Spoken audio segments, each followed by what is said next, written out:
So the story kicks off with our hero, Shin Sang-hyun, getting a pity pat on the back for clearing the ancient dragon's nest dungeon. Some dude who looks like he just lost a fight with a lawnmower lets out a big sigh. Of course, he immediately starts whining about why he has to try so hard at the ripe old age of almost 60. Yeah, get this fossil is Shin Sang-hyun, a whole 55 years young. He's been cosplaying as a swordsman for 30 years, and his crowning achievement is barely cracking the top 100 in his own country. What a legend. Translation, he's a total nobody, just another NPC in a world full of actual players. He spots a book and his first galaxy brain thought is wondering if it's a skill book. No duh, Sherlock. And because his only strategy is, if it exists, eat it, he's genuinely curious if he can chow down on this one too. Suddenly a big flashy light appears because of course it does. The system announces that the Constellation Late Bloomer model student has logged on. You can't make this name up. This model student patron gives him a pity blessing for all his hard work, which is just sad.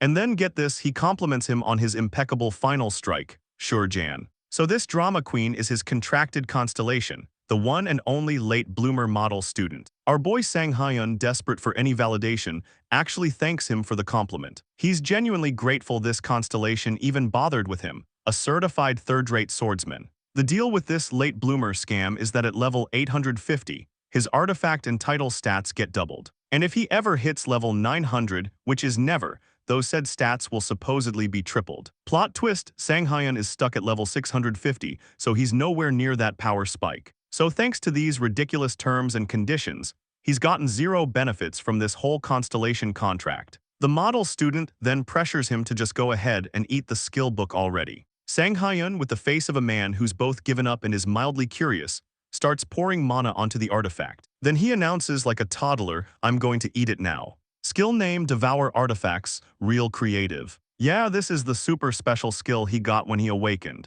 To figure out this complex skill, his genius idea was to try and boil artifacts before eating them. He even tried frying them because why not, but surprise, it did absolutely nothing. By the time he was done with his gourmet experiments, a casual 30 years had just flown by. He finally figured out he needed to use monosynchronization with the right item to actually activate his skill. But by the time this massive brain fart cleared, his life was basically over. While literally everyone else was getting stronger from awakening, this guy was playing chef. And shocker, old man Sang-hyun fails the synchronization. So he glares at the book and then has a little temper tantrum, chucking it across the room. Then he whines about how it didn't come with an instruction manual.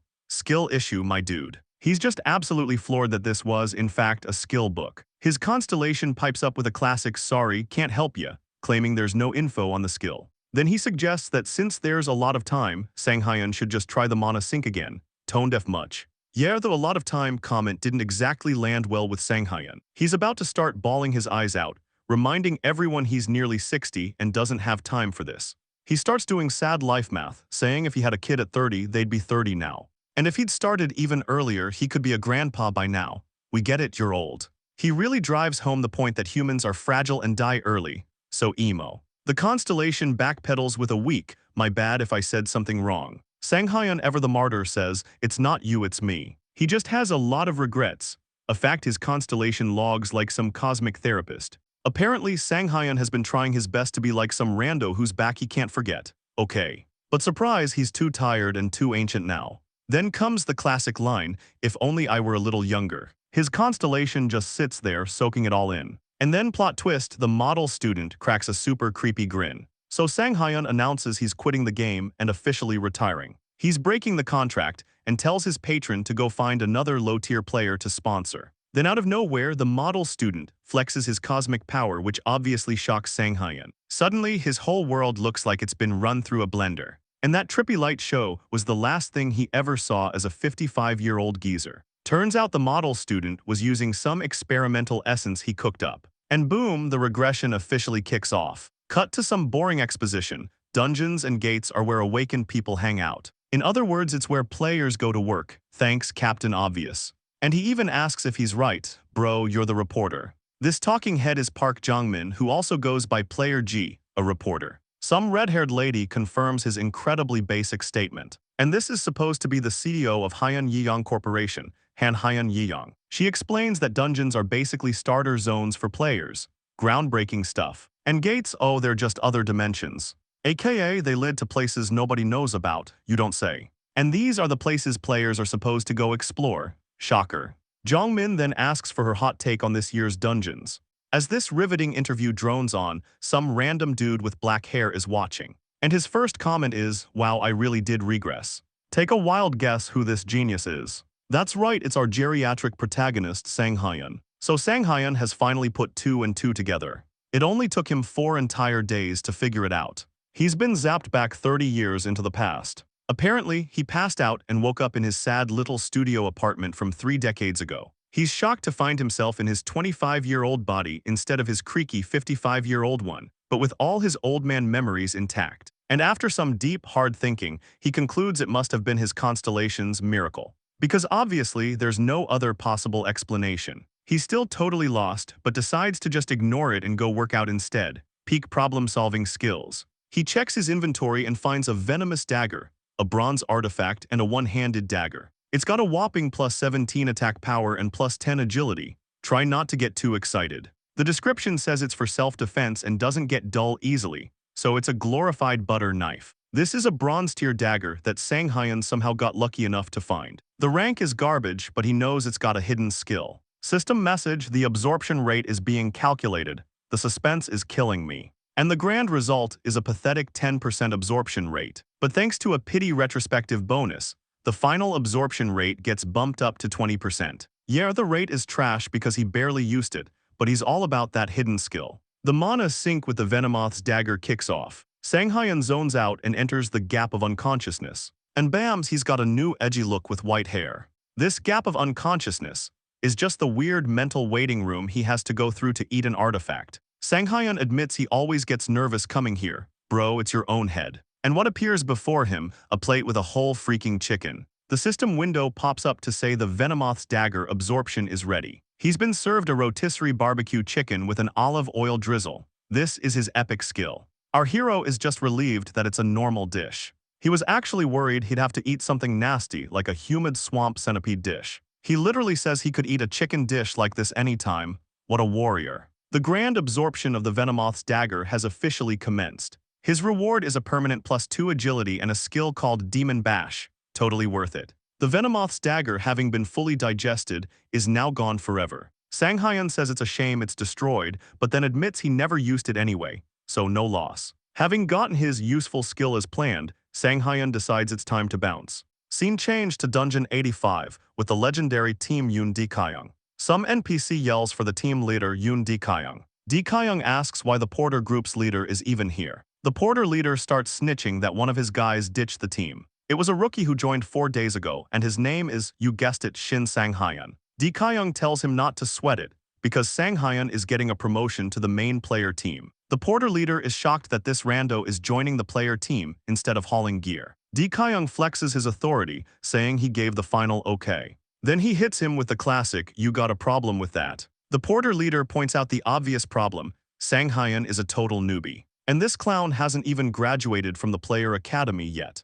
The porter leader says throwing a noob like that on the main team is literally unheard of. He complains it'll mess up the team balance and make loot distribution a headache. Dikayung goes full budget villain and looms over the guy, who immediately gets terrified. Dikayung reminds him that he handles all the loot distribution and party stuff. The porter leader suddenly remembers who's boss and starts apologizing. The second the guy leaves, Dikayung starts trash-talking him. One of his own team members asks Dikayung why he actually accepted Sang Hyun. Dikayung is not impressed that he has to explain this again. Dikayung's brilliant plan is that if anyone's gonna die, it'll be Sang Hyun and not them. He literally wants Sang Hyun to mess up and die just to shut the porters up. Because that will somehow maintain their value, sure. Bottom line, Dikayung thinks a level 1 rookie can't do a single thing. The other player is just shocked that this was Dikayung's master plan. Just then Sang Hyun shows up and greets the team. He gives them his name and says he'll be working as a player now. Naturally, the entire team gives him the stink eye. Dikayung, meanwhile, is sporting a full-on evil grin. Internally, Sang Hyun just notes how expressive everyone is.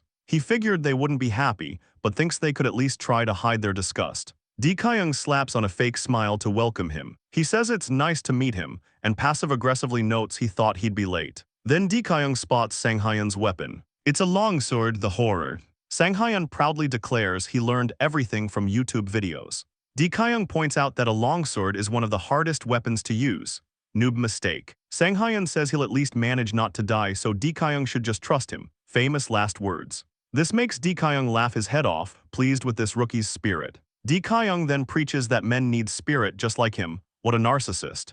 With that, Lee Kyung announces the start of the dungeon raid. He says they're ready to go wild. Cringe. Lee Kyung gives the first order. Once inside, wait at the entrance. He watches his little minions enter the gate. But he's keeping a special eye on Sang Hyun. In his head, he's just roasting the idea of learning to fight from YouTube. He thinks this kid is totally looking down on the dungeons. He decides Sang Hyun is just an arrogant rookie who thinks he's hot stuff for awakening. And from where he's standing, it looks like Sang Hyun has a death wish. According to Lee Kyung's own intel, this orc dungeon is where newbies go to die.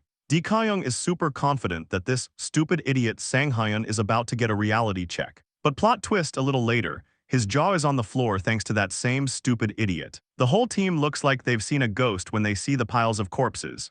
The scene was completely insane. It's already making him wonder who this Sang Hyun guy really is. There's Sang Hyun, just casually standing over a giant monster he just decapitated. Lee Kyung literally cannot believe what he is seeing. And Sang Hyun's stance has the kind of swagger no rookie should ever have. So orcs are just those generic green mobs you see in every fantasy game, book, and movie ever. Big surprise.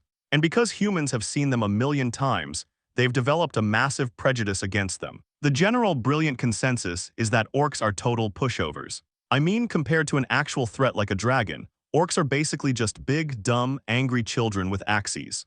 This is why every arrogant, fresh-off-the-boat player thinks they can just charge in and solo an orc without a single brain cell. Let's be real, an orc's entire personality trait is just smash. Case in point, some random dude charges in trying to be the hero. Plot twist, the orc just casually grabs his entire face. These things are, on average, 250 centimeters of pure muscle and weigh 180 kilograms of bad decisions.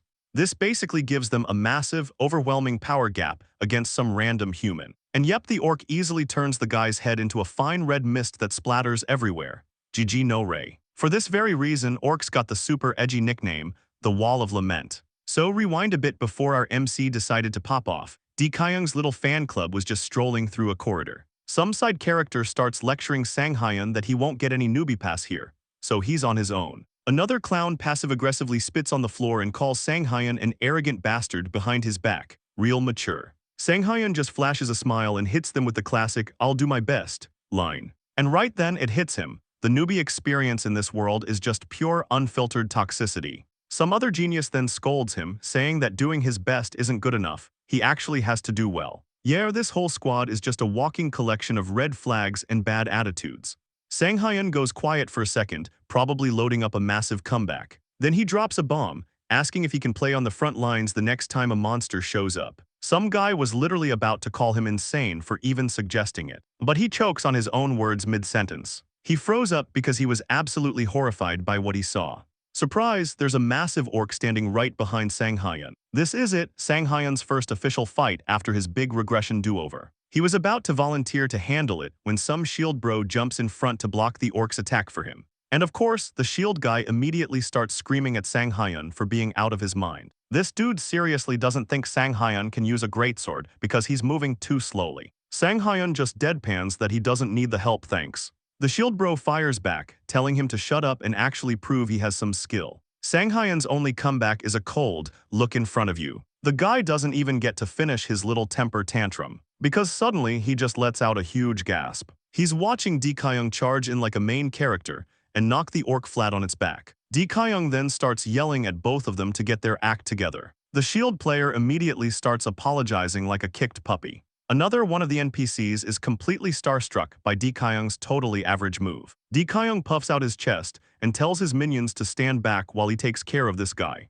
The orc attacks and Lee Kyung manages to block it with his shield. Groundbreaking. He then screams that was nothing, like he's auditioning for a role. He follows up with a completely basic stab to the orc's chest. And of course, his little fan club goes absolutely wild over this basic attack. They're all asking if he actually managed to kill it with that weak sauce move. Plot twist, the orc just lets out a roar and gives him a creepy, mocking grin. Then it raises its axe, ready to turn him into a pancake. And Lee Kyung barely dodges, getting his head split open. Yeah, looks like his big killing blow was a total skill issue. Meanwhile, Sang Hyun is just standing there, watching this entire circus unfold. He knows Lee Kyung is the highest level here, but at a pathetic level 50, he's not landing any real damage on this thing. So Dikayung charges the orc again, because that worked out so well the first time. He stabs it again, this time screaming just die already, like a rage-quitting gamer. And this time the orc actually falls down. The whole party starts cheering like he just soloed a world boss. They're just absolutely blown away that he managed to do it all by himself. Dikayung puts on his smuggest face and hits them with another, it was nothing.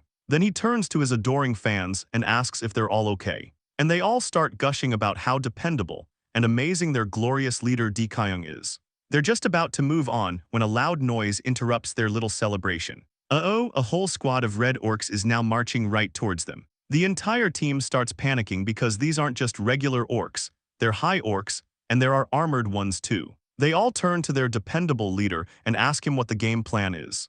Dikayung's genius strategy is to immediately order a full retreat for safety. In his head, he's freaking out because he almost died to one orc, and now a whole army has shown up. But to everyone's absolute shock, Sanghyun asks for permission to give it a try. The entire party is now convinced he's completely insane, on top of being incredibly annoying. Dikayung patronizingly says that Sanghyun must be a little too excited about having awakened. He doesn't even get to finish his condescending little speech before Sanghyun is already charging the orc horde. Dikayung starts screaming at him that he's running straight to his own death. And with one single, casual swing of his sword, Sanghyun completely deletes a high orc. Sanghyun just casually comments that this greatsword actually feels pretty nice. He even admires his own handiwork, nodding it was a super clean cut. At this point, the entire team's jaws have collectively hit the floor. They literally cannot process what they just witnessed. A high orc, one of the supposedly tough ones, just got sliced in half like a vegetable. Meanwhile, Sanghyun is critiquing himself, wondering if being level 1 is why the slice wasn't perfectly clean. Quick status check on player Sanghyun, no title and no constellation to speak of. He's still rocking that one weird exclusive skill, Devour Artifacts. And his grand total of consumed artifacts is still just 1. His stats are looking real sad, 200 HP, 20 MP, and a measly 40 EXP. The remaining orcs are, understandably, a little ticked off, so a bunch of them just decide to bum rush him all at once. Sanghyun just mutters that while his level is low, his experience bar is completely maxed out. Then he charges forward, swinging his greatsword like a blender and turning several orcs into green sludge. Another orc takes a swing at Sanghyun. Sanghyun dodges it like it was in slow motion and then one-shots that orc too. He's literally trash-talking the orcs, telling them he killed tons of their kind back in the day. The rest of the players are still just standing there with their mouths wide open, being completely useless. The thought is just now starting to creep in that this rookie might actually solo this entire wave. And just like that, Sanghyun is down to the final boss, the big, beefy armored orc. This thing is gigantic and is even carrying a massive shield. It lets out a big, dramatic orc roar to try and be intimidating. When it attacks, it's so strong it literally shatters the ground beneath it. For the first time, Sanghyun actually looks like he's taking this fight seriously. Sanghyun's greatsword connects, but it just leaves a pathetic little scratch on its armor. Dikayung starts panicking, yelling that the armored orc's skin is too thick for the attack to work. Yeah, no, this is looking like a pretty bad situation for our boy. The armored orc is already winding up for another devastating attack, and its weapon is just inches away from turning our MC into a red paste on the floor. But then Sanghyun just smiles and tells everyone to chill out and stop being so dramatic. This actually makes the armored orc pause, completely surprised. That's because Sanghyun just activated his skill, Demon Bash level 1. Demon Bash is his hidden skill with a 15-second cooldown on the same target. It can stun a target, whether it's a monster or a human, for a solid 2 seconds. And its success rate is all based on how much skill resistance the target has. Sanghyun literally tells the giant armored monster to just stay like that. The armored orc lets out a loud, pained, and confused noise. And then Sanghyun calmly beheads it, causing blood to gush out like a fire hydrant. The rest of the party is just completely and utterly stunned into silence. They absolutely cannot believe what they just witnessed. Amidst all the corpses, Sanghyun is the only one standing, despite having awakened just a few days ago and using some insane stun skill. And that wasn't even one of those weak, ultra-short stuns. Dikayung is freaking out, because he knows even the top-ranked players can only manage a 1.5-second stun. They're all thinking that Sanghyun is way too skilled with that greatsword. They are seriously considering asking him for a link to his YouTube tutorials. Dikayung is still stuck on the fact that he used to stun on an armored orc of all things. None of this makes any sense to him, since Sanghyun is supposed to be a fresh-faced rookie. He's just left wondering where in the world this kid got such a broken skill. Then the system dings, congratulating Sanghyun on his level up. He also apparently fulfilled the conditions for a title. And he's been gifted the majestic F-rank title, Fearless Immature Puppy, which gives a measly +5 to evasion. Sanghyun couldn't care less about leveling up, but even he is a bit thrown by that ridiculous title. The system then informs him that he has some unused bonus stat points to spend. He's required to choose which stat to raise by a single point. The pressure is immense. But Sanghyun already knows exactly where he's going to put his point. He learned the hard way in his past life that the luck stat is directly tied to skill hit rates and artifact drop rates. So for him right now, maxing out his luck is the #1 priority. The system confirms that his player's luck stat has now increased. Dikayung finally walks up and asks him if he's really Shin Sanghyun. Dikayung then asks him to confirm if that skill he just used was a hindrance skill. And then he demands to know where Sanghyun learned a skill like that. In his head, Sanghyun is just thinking, oh, I just regressed and am using my future knowledge, no big deal. But he can't say that out loud, so he just replies that he got it when he awakened. Dikayung gets all agitated, yelling that his story makes absolutely no sense. He tells Sanghyun to stop dodging the question and give him a real answer. He starts speculating if Sanghyun just got insanely lucky and found a diamond rank artifact, or maybe something even better. And he's starring daggers at Sanghyun's sword the entire time he's saying this. So Sanghyun just offers him the sword and asks if he wants to check it himself. Dikayung is taken aback by the offer, but he accepts and takes the sword. He inspects it and sees it's just a faded greatsword, a common artifact with a trash tier +50 attack power. It's a completely normal greatsword with a normal design and 0 special abilities whatsoever. Dikayung is just shocked that it's really just a regular, boring greatsword. So his next brilliant question is whether the skill actually belongs to Sanghyun. Dikayung is having a full-blown meltdown because he's been grinding dungeons for 2 years and still doesn't have a skill this good, even at level 50. And of course, his mind immediately goes to how the pay for that day is going to be distributed. Just then someone yells for the team leader, reporting that the middle boss has spawned. Dikayung has a major scowl on his face, but he just replies that they'll get going. Dikayung tells Sanghyun that he made the trash mobs easy, but then warns him not to get too cocky and overstep his bounds. He tries to put him in his place by saying his nice little skill won't do anything against the demon orc they're about to fight. And that's when Sanghyun remembers the real reason he came back to this dumpster fire of a party. So Sanghyun calls out to the team leader. Dikayung is fully expecting him to be scared and back down, but instead Sanghyun negotiates a deal. If he solos the demon orc, he gets the artifact. You know, the actual reward for killing the boss. So this party has a system where you get paid based on how much you actually contribute, which is a shocker. The Crimson Stone is this super rare artifact you can supposedly only get from demon orcs.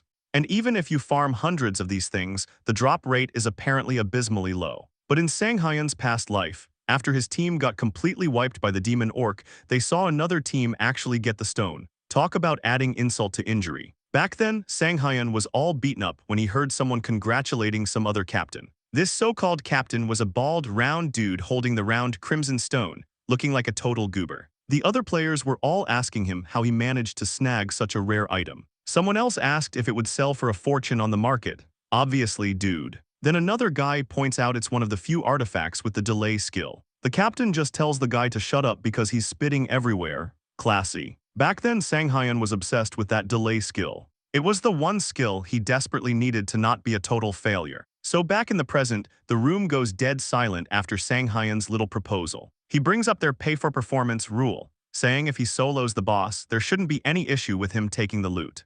Dikayung just stands there, probably trying to process this level of audacity. It's super important for Sanghyun to get this delay skill now to set up his future opness. But of course, any normal person would think this rookie is just a cocky little brat. And just as Sanghyun predicted, nobody is taking him seriously at all. They're all asking him who the heck he thinks he is. They tell him to get off his high horse just because he killed a few trash mob orcs. Sanghyun just tells the angry NPC to calm down and take a chill pill. And then Dikayung, surprisingly, tells him to do whatever he wants. The other players are completely shocked by this, but Dikayung clarifies his little condition. Sanghyun can only try his little solo run after they fail to beat the boss first. Only then can he go back into the dungeon by himself and try to kill it.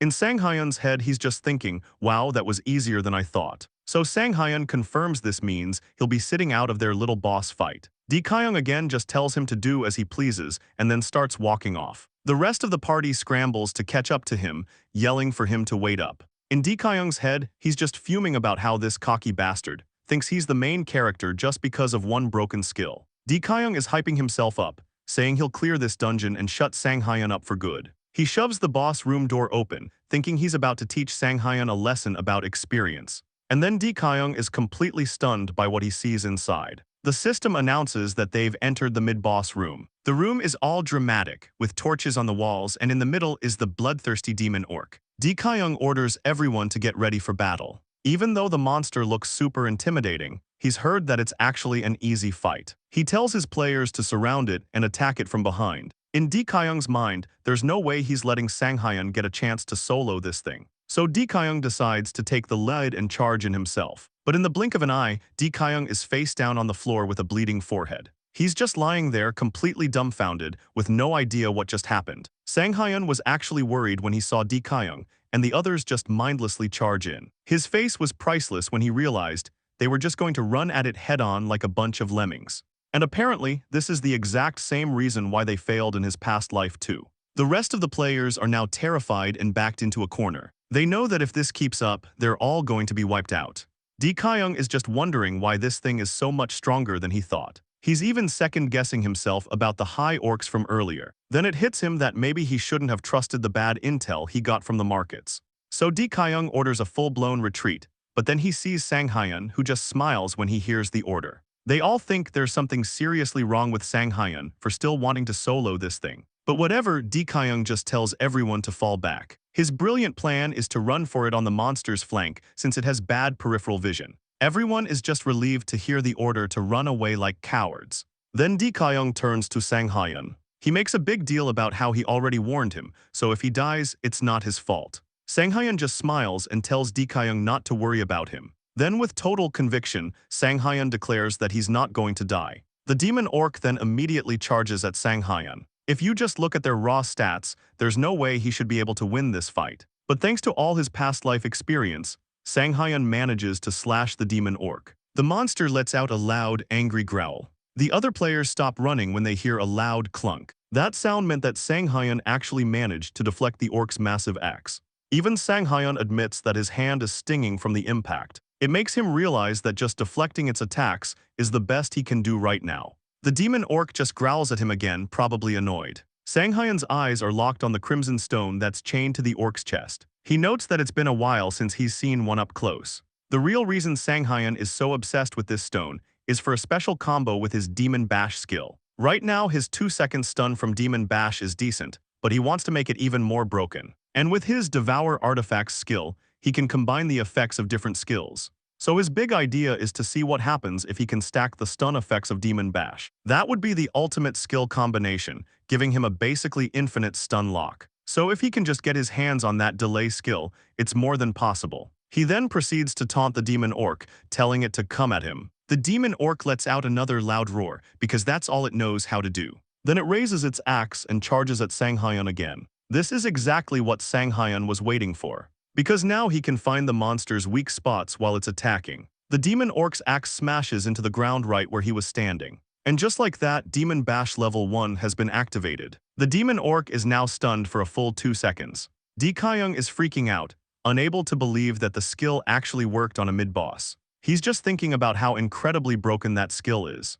Sang Hyun knows that orcs are simple-minded, but he was expecting a bit more from a demon orc. But then Sang Hyun gets completely caught off guard. The demon orc actually managed to kick him while it was stunned. He has to use his greatsword to stop himself from flying all the way across the room. Sang Hyun just admits that he completely forgot about that little detail. It turns out the demon orc has a self-regeneration ability. And this self-regeneration ability allowed it to break out of the stun effect early. So in order to stun it again, Sang Hyun now has to wait another 15 seconds. This is exactly why he needs that delay skill so badly. He decides that if he can't stun it, he'll just have to beat it the old-fashioned way. The demon orc charges at him once again, ready for round 2. But to Sang Hyun, defeating this thing is actually pretty simple. Lee Kyung is still watching, but another player tells him they need to leave right now. This player comments that Sang Hyun's skill isn't even working anymore. But Lee Kyung just asks why. Lee Kyung knows the stun skill failed, and there's a massive stat gap between them. So it's a complete mystery to him how Sang Hyun can still look so calm. Lee Kyung is now seriously questioning if this guy is really a newbie player. But Sang Hyun has been in situations like this a million times before. His strategy is simple. If you're too weak, you just have to focus all your power on one single point. So he gives up on trying to cut the enemy. Instead, he uses its own strength against it. His new goal is to just pierce through its defenses. A few moments later, all you can see are a bunch of broken weapons scattered on the floor. The system congratulates him for defeating the mid-boss, the demon orc. And just like that, Sang Hyun has leveled up again. He's also obtained the E-rank title Demon Hunter. This new title gives him a 5-fold health regeneration bonus when he's fighting mid-bosses or higher. So now Sang Hyun is rocking 2 whole titles. He guesses that this is just one of the perks of being a solo player. Then he sees Lee Kyung and the other players marching back towards him. They are all just completely and utterly dumbfounded by what they're seeing. So to avoid any awkward questions, Sang Hyun has a brilliant idea. He immediately starts acting like he almost died in the fight. Then he starts sucking up to the leader, saying he would have been dead if Lee Kyung hadn't dealt that damage earlier. He actually manages to convince one of the players, who then asks Lee Kyung when he ever did any damage. Lee Kyung is just completely confused. And then it finally sinks in what Sang Hyun is doing. He looks at Sang Hyun, who has this super smug look on his face. His expression is basically telling Lee Kyung not to be an idiot and just play along. Then Lee Kyung sees the crimson stone in Sang Hyun's hand. Lee Kyung gets the message loud and clear. Sang Hyun is telling him to keep his promise. He just mutters to himself that this is his complete and utter defeat. Then he announces to everyone to pay attention. Now that they've defeated the mid-boss, they need to get ready for the final boss. So they all start heading up the stairs, their morale somehow boosted by all of this. They still can't believe that the newbie actually managed to beat that thing all by himself. One of them wishes they had that stun skill too. But another player tells him it's useless since it doesn't even work on mid-bosses. Now that his annoying audience is gone, it's finally time for Sang Hyun to eat the Crimson Stone. This is a silver artifact, an accessory that has the special effect delay, and it also increases health and strength by 10. It's a rare item you can only get by defeating the demon orc, a crystallization of strength, tenacity, and endurance. Our boy decided not to waste another second and dived right back into his mental food court. And the system's 5-star restaurant served Sang Hyun bibim naengmyeon with meat jelly. Seriously. Naturally, he was super pleased, because getting a fancy noodle dish means his life is finally on track. The system then chimed in to announce that the Crimson Stone was ready to be absorbed. Dinner is served. He took one bite, and the absorption of the Crimson Stone officially kicked off. Thanks to the pathetic 20% absorption rate for a silver rank item, his strength and health went up by a whopping 2 points.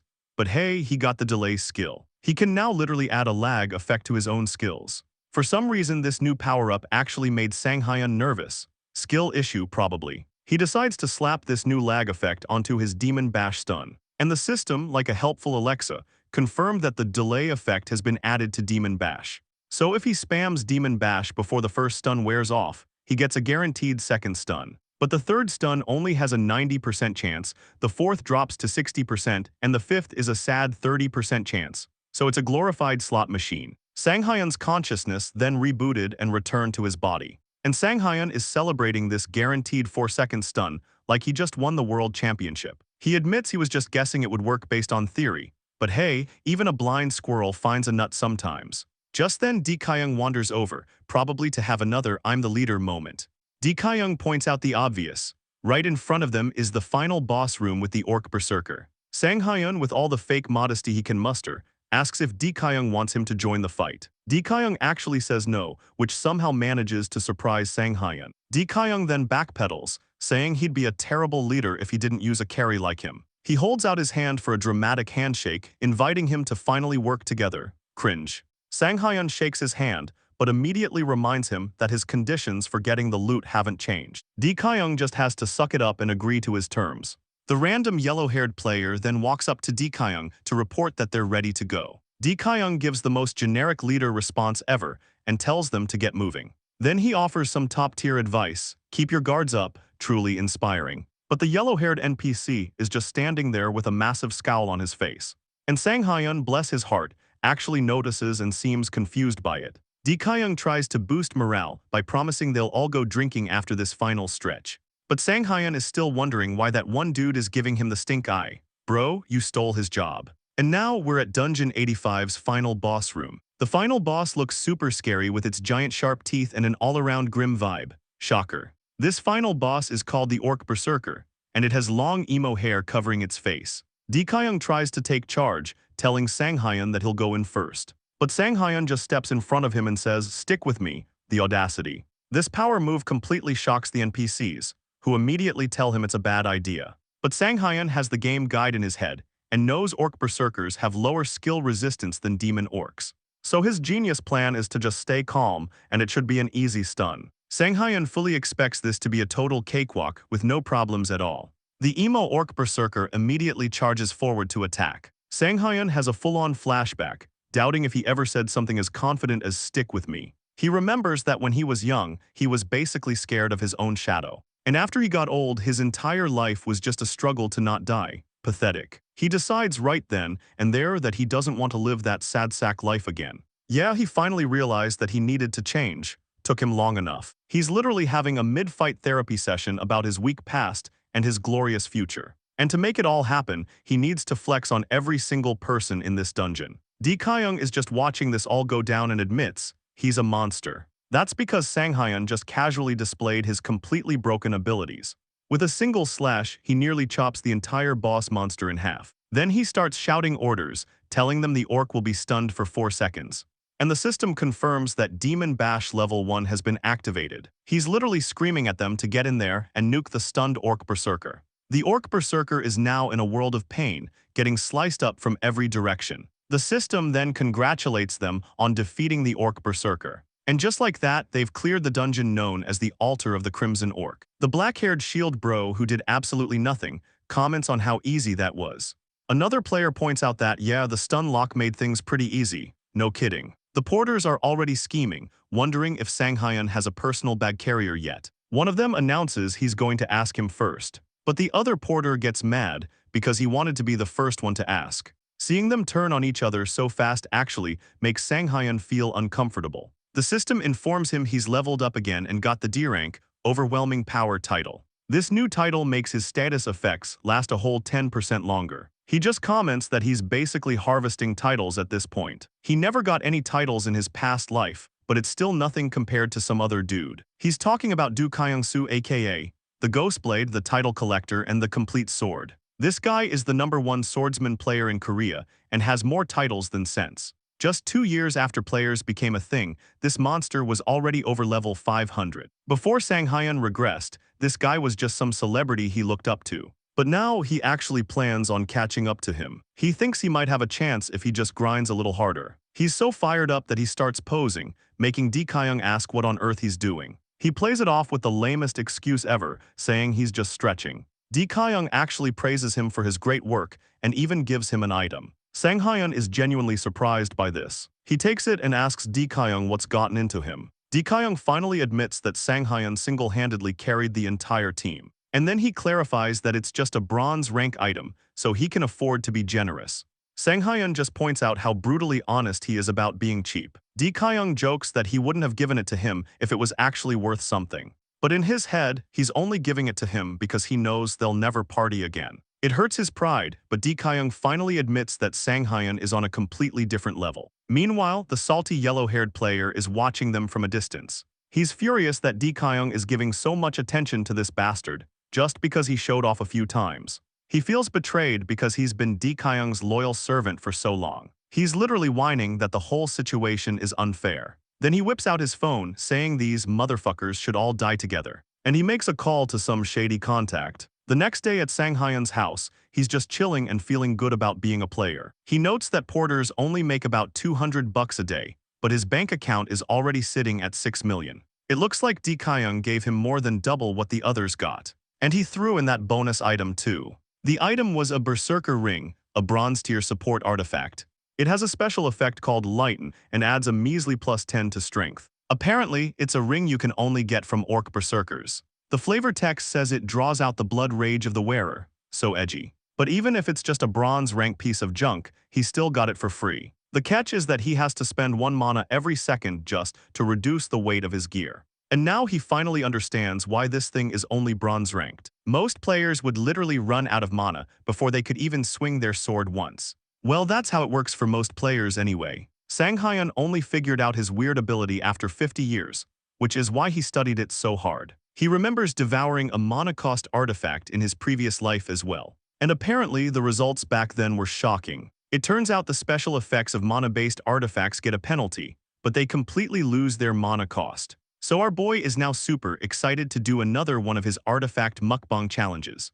The mana synchronization with the Berserker ring has officially begun. Sang Hyun doesn't even care about the penalty because his philosophy is just the more skills the better. Meanwhile, at some fancy private club H in Gangnam, the yellow-haired player is yelling that he's not lying about the new guy having a 4-second stun. Some big-shot villain just calmly asks him if he's raising his voice. This immediately makes the yellow-haired player cower in fear. The man then asks him why he should even care about any of this. He asks the yellow-haired guy if what he really wants is revenge. But the yellow-haired player says no, because the bastard is definitely loaded with cash now. So the man asks what exactly he wants him to do. The yellow-haired player insists that he just wants to do business.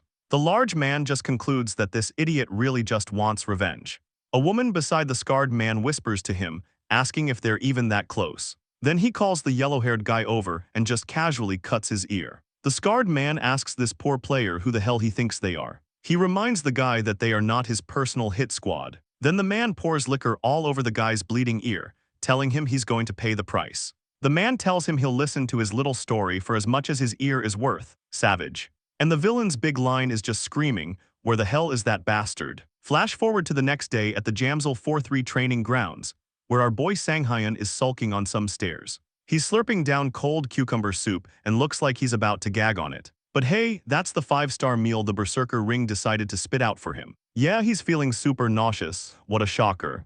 But somehow this absolute clown is still trying to be optimistic about it. He's thinking some fortune cookie nonsense about a light at the end of a dark tunnel. Then he starts twirling his sword around like some anime try-hard, and it's actually effortless. Plot twist, the sword actually feels way lighter now. The lightweight skill is always on with 0 cooldown, which is just super convenient. Thanks to his broken Devour Artifacts skill, the annoying mana cost just got Thanos snapped out of existence. But there's a penalty, the effect is only half as good now. Oh, the humanity. Now all his equipped gear weighs a measly 100 grams. What a massive nerf. So Sang Hyun decides he'll just settle for a greatsword for now. Groundbreaking choice. And he's a big fan of this new passive effect. No kidding. Time for a classic stat check because of course it is. He's a whole level 7 with 3 lame titles, 0 constellations, that 1 broken Devour Artifacts skill, and a whopping 3 artifacts consumed. His stats are looking real sad. 324 HP, 32 MP, and 307 EXP. His stat menu is even more tragic. 13 strength, 12 stamina, 12 dexterity, 10 mana, 16 luck, 15 evasion, and 10 defense. Yikes. Now he's thinking he needs to start getting some attention from the constellations. Good luck with that, bud. Since you only get 1 cosmic sponsor, he has to actually use his brain for once and choose carefully. Ideally, he wants one that vibes with his only decent stat, which is luck. But even he knows his stats are way too garbage to get any real attention right now. So his only option is to hit the gym, aka a good all-training montage. And now he's standing in front of 100 training dummies, ready to beat up some innocent wood. Next scene, we're in a speeding car because why not? Sang Hyun stumbles out looking like he's about to throw up his own soul. Apparently 3 days of non-stop grinding and a long road trip was a bit much for our hero. But hey, he got a new passive skill out of it, ambidextrous sword training, whoop-de-doo. It makes him better with all swords, except for daggers and one-handed longswords, so not all swords then. He's now standing in front of Dungeon 101, a special little place for solo players only. Sang Hyun knows that normally you'd have to wait in line for months just to get in here. But he's just happy he could roll up in a car like a VIP. Then his spidey senses start tingling. Oh look, a cliché black car is parked nearby, how original. He's genuinely shocked they'd follow him all the way out into the woods. He has no clue what they're after, but his big brain plan is to just deal with it inside the dungeon. And just like that, a whole squad of goons walks in. Yep, it's the same crew that the salty yellow-haired player ratted him out to. One of the goons points out the obvious. Hey, isn't this a solo-only dungeon? This groundbreaking revelation actually surprises the guy with the scarred eye. Meanwhile, Sang Hyun is just chilling on the side, waiting for them to notice him. He knows there's 0 chance they just accidentally stumbled in here. Then he hits them with the classic, "This is my spot." The goons immediately ask if he's some kind of idiot. Sang Hyun can tell these aren't your average dungeon crawlers. He even offers them a get-out-of-jail-free card, saying he won't snitch if they just bounce. He clocks that their party has no healer or mage, which is a massive red flag. They completely ditch sustainability for an all-DPS party of swordsmen and an archer. Total glass cannon setup. In surprise, Sanghyun already knows they're a PK party called the Hyena Pack. The big dude comments that Sanghyun sure thinks he's hot stuff. Another goon calls him an idiot, reminding him that if he dies here, his body is just free loot. Apparently, these guys got wiped out in the past because the Players Association was actually doing its job for once. Sanghyun's just like, yeah, I'm well aware of your sad little backstory. He knows that with PK parties like this, the archer is always the biggest pain in the neck. The archer, feeling called out, says they should just get this over with quickly. And Sanghyun's just like, couldn't have said it better myself. Because if you need to dispose of some bodies, a dungeon is the perfect place to do it. This, for some reason, really ticked off the big guy. Scarface then says they'll just do this the easy way. And the big guy's idea of the easy way is just ripping Sanghyun's mouth off. Sanghyun just tells them to listen to their boss and come at him all at once, so he doesn't have to waste his time. The big guy tells him to shut his mouth, but with more colorful language. Then he finally attacks. But Sanghyun saw that weak sauce attack coming from a mile away. Sanghyun then has a little philosophical moment about survival of the fittest in dungeons. He's thinking about how monsters want to kill him and people want to kill him for the loot. It's a tough life. Everyone's life is always on the line, deep stuff. If you're weak, you die and there are no rules in here. Welcome to the jungle, baby. So the moral of the story is, kill or be killed. This is the big lesson Sanghyun learned in his past life, and it's still true today. Which means everything he's about to do is just self-defense. How convenient. And just like that, the big guy is down, and he's already taunting the rest of the crew. The scene makes it look like he took down 2 guys, but nope, he just sliced 1 dude clean in half. The remaining 3 stooges immediately start running for their lives. Their brilliant new plan is to run away and try to get into a better position. The archer gets the memo. He's completely shocked that Sanghyun actually killed their buddy Sangho. Because even though Sangho was a total moron, he was still level 100, and this guy is a fresh-faced rookie. Sanghyun does another edgy sword twirl as he locks his eyes onto the archer. Hey, where do you think you're going? He says like a budget action hero. The archer starts panic shooting arrows while screaming that Sanghyun is a freaking monster. And Sanghyun just casually slices all the arrows out of the air like it's nothing. The archer is in total disbelief, which is the last thing he ever feels. Because then he gets absolutely decked by a flying greatsword. The other 2 are just stunned that he actually threw his main weapon to get the kill. But they also see this as their big chance to attack. So Sanghyun starts running to go pick up his sword. And the bad guys think this is the perfect time to attack since he's unarmed. The guy with one eye starts screaming at his buddy to attack now. Meanwhile, the sword is still sticking straight out of the archer's chest. Brutal. So we've got Sanghyun running one way and the 2 goons running the other, all set for a big collision. Sanghyun almost gets to his sword, but then he spots them coming. And they both swing at him at the exact same time. Suddenly, there's a blinding flash of light that completely surprises the bad guys.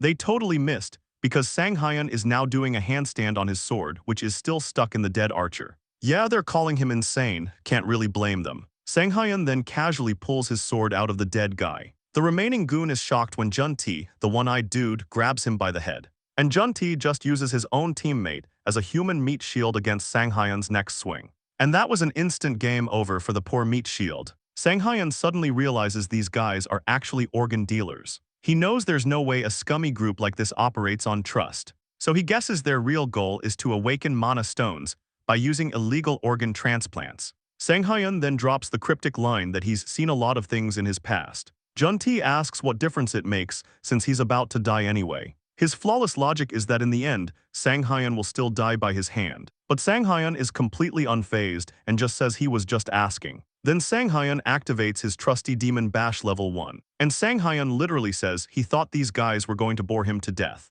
Junti is now stunned for a whopping 4.4 seconds. Junti is completely baffled by how long he's been stuck in place. He remembers getting some tiny cuts on his fingers when he used his buddy as a shield. But he just can't wrap his head around such a broken skill existing in the game. Sanghyun then dramatically announces that it's all over. This, for some reason, just confuses Junti even more. He's having a full-on tantrum, refusing to die like this. Especially since he's supposed to be the one who does all the killing. His whole MO was to act all friendly with the newbies. And the poor, clueless rookies would actually trust him. But then he'd just backstab them in the end. Classic villain move. Jun-Ti was just so used to being the predator, not the prey. So Sang-hyun asks if he's never been on the receiving end of this before. He's literally asking him if he's scared now that the tables have turned. A few moments later, the ground is a Jackson Pollock painting of blood, and Sang-hyun is just casually wiping the blood off his sword, while telling himself he shouldn't get too comfortable with all this murder. Now he's worried that no constellation will want to sponsor a serial killer. But then he immediately justifies it all as self-defense. Sure, Jan. Then he spots all the loot on the ground and scoops up all the artifacts. A very profitable day of self-defense. So Sang-hyun throws on his coat, probably feeling like a big shot now. Get this, he's a whole level 10, try not to be too impressed. And his grand total of consumed artifacts has skyrocketed to 11, what a gourmet. His HP is a mighty 400 with 50 MP, and a sad little 12 EXP. And surprise, all his other stats went up too. That's how leveling works, genius. He's pretending he wishes he could have avoided all that murder, but let's be real, he thinks the loot was totally worth it. And he's just relieved his mukbang diet of priceless artifacts hasn't made him fat, peak priorities. But stats-wise, he's apparently as strong as a level 50 player, so he's basically a walking cheat code. He even has to point out his own crazy growth rate, so humble. He then dramatically pulls a ring out of his pocket like some budget magician. It's called the recovery ring because of course it is. This thing uses 10 mana to instantly cure any debuffs. Pretty handy for a clown. But if you spam it within a minute, the mana cost doubles. Read the fine print, kids. Turns out the big oaf he flattened at the start was the one carrying this thing. He claims this was unexpected, sure Jan. Then it dawns on him that if he'd just relied on his stunlock cheese, he would have been totally screwed. So he makes a mental note to actually use his brain next time. And just like that, another artifact mukbang begins inside Dungeon 101's internal access road. Some generic goblins are just strolling down the path, minding their own business. Then one of the little green NPCs spots something out of the corner of its eye. Plot twist, it was our hero, Sang-hyun. And Sang-hyun is creeping up on them like some budget ninja. Turns out the requirement for the Lucky Day title is to kill 500 monsters blindfolded, because why not? The goblins are just standing there confused, until one of them notices something shiny. Oh look, it's mesmerized by his shiny sword, typical low-level mob AI. And of course it starts drooling, classic NPC behavior. Sang-hyun is somehow shocked that he can sense their presence, even with his eyes closed. He has to get all zen and sense the airflow and listen for every little sound. He reminds himself that he needs to stay focused. No duh, Sherlock. And with his new blindfold look, he's basically doing a budget Gojo cosplay. He can hear water dripping. Truly, his senses are beyond human. He's sensing more of it, whatever it is. Then he gives himself a little pep talk. I got this, so inspiring. A goblin charges him, and with one completely effortless swing, Sang-hyun deletes it from existence. The whole area is now painted red with goblin guts. And Sang-hyun is a little surprised that all this murder actually feels pretty good. Suddenly there's another incoming attack. Who could have seen that coming? But don't worry, his super senses already detected it. He deflects it like it's nothing, because he's already a master at this blindfolded fighting shtick. He even catches an arrow with his bare hand, so edgy. The goblin archer is, predictably, completely shocked. Sang-hyun then starts monologuing about how he was just in a terrible situation. But thanks to that little near-death experience, he got to take a trip down memory lane. And as a result, his senses are now super honed. Makes perfect sense. So he taunts the remaining goblins to come at him. A whole mob of goblins takes the bait and attacks him. And he just mows them down like he's cutting grass. He's just casually lopping off their heads, one by one. He goes on a full-blown killing spree until only one terrified goblin remains. This last goblin is, you guessed it, completely terrified. It knows it's about to get deleted. And then the script demands you smash that like button for the poor goblin. Sang-hyun's sword is now dripping with blood, so dramatic. And he's standing in a puddle of goblin guts. Just another Tuesday. The system finally dings in to tell him he's leveled up and got the D-rank Lucky Day title. He then dramatically rips off his blindfold with a huge smile on his face. This Lucky Day title gives him a fat plus 20 to luck and a stacking 0.1 luck bonus for farming the same mob, up to a maximum of 10. He's just super pleased with himself for getting all the titles he wanted. It's almost like he has a script. Just then, more goblins pour out from around the corner. They're understandably a little freaked out by the massive goblin graveyard he just created. So Sang-hyun puts on his most intimidating anime face to farm some more easy points. He's still only level 10, but his HP is now 500, with 60 MP and 223 EXP. And his luck stat has now jumped up by a whole 30 points. Our boy is literally shaking with happiness after this. So much so that he just starts laughing like a maniac. And it's all because his luck stat got a massive boost from one little title. He's already doing the math, guessing this title is worth 500 million, maybe even a billion. But just as he's celebrating, a dramatic red light appears behind him. His whole face changes when he realizes this plot point is happening way ahead of schedule. The system announces that 3 whole constellations have shown up to scout him. First up is the cleaner of a fallen dimension, who basically wants to know if he's into trolling other people. Then there's the pilgrim of grand space, who's intrigued by his mysteriousness and wants to slide into his DMs. And finally, the goddess of luck herself is just smiling and holding out her hand for him. The choice is so obvious it hurts. Sanghyun's just thinking, wow, that was fast. No kidding, Sherlock. Then he has the audacity to ask these cosmic beings for a review of his little goblin-slaying show. And then the goddess of beauty herself starts walking up to him. Wait, scratch that, I mean the goddess of luck. Close enough. This suddenly makes him wonder if maybe, just maybe, he's getting a little too full of himself. He's totally clueless because this never happened in his sad sack past life. But then he immediately tells himself to just be more confident. Fake it till you make it, I guess. The goddess of luck gives him a smile and basically says she's interested. Apparently, she's intrigued because a lucky swordsman is some kind of rare Pokemon she's never seen before. Sanghyun, playing it cool, just says, yeah, people tell me I'm pretty lucky, so humble. But on the inside, this clown is just massively relieved that these cosmic sugar daddies are actually interested in him. So he decides to play hard to get and take his sweet time confirming his choice. The cleaner of a fallen dimension chimes in, complimenting him on his hidden cruelty. Edgy. Yeah, this cleaner dude is basically the go-to patron for every wannabe slayer out there. Sanghyun's big brain wonders if this guy is only interested because he just speedran a goblin genocide. Then the pilgrim of grand space pops in, all curious about his true intentions. So mysterious. Sanghyun has zero clue why this guy is here, but he knows this patron only scouts players who are basically on the fast track to sainthood. So if that's true, Sanghyun's only conclusion is that this guy is just here to see the goddess of luck. He's heard she's super popular, even with the other cosmic beings. Translation, these 2 constellations are just massive simps, and he's the sideshow. The goddess of luck catches him starring and basically says she's not the jealous type, so he can sign with someone else and still hit her up later. Sanghyun remembers that this is actually a ridiculously good deal. He starts daydreaming about some legendary archer who could literally hit targets by just shooting into the void, all thanks to the world's blessings.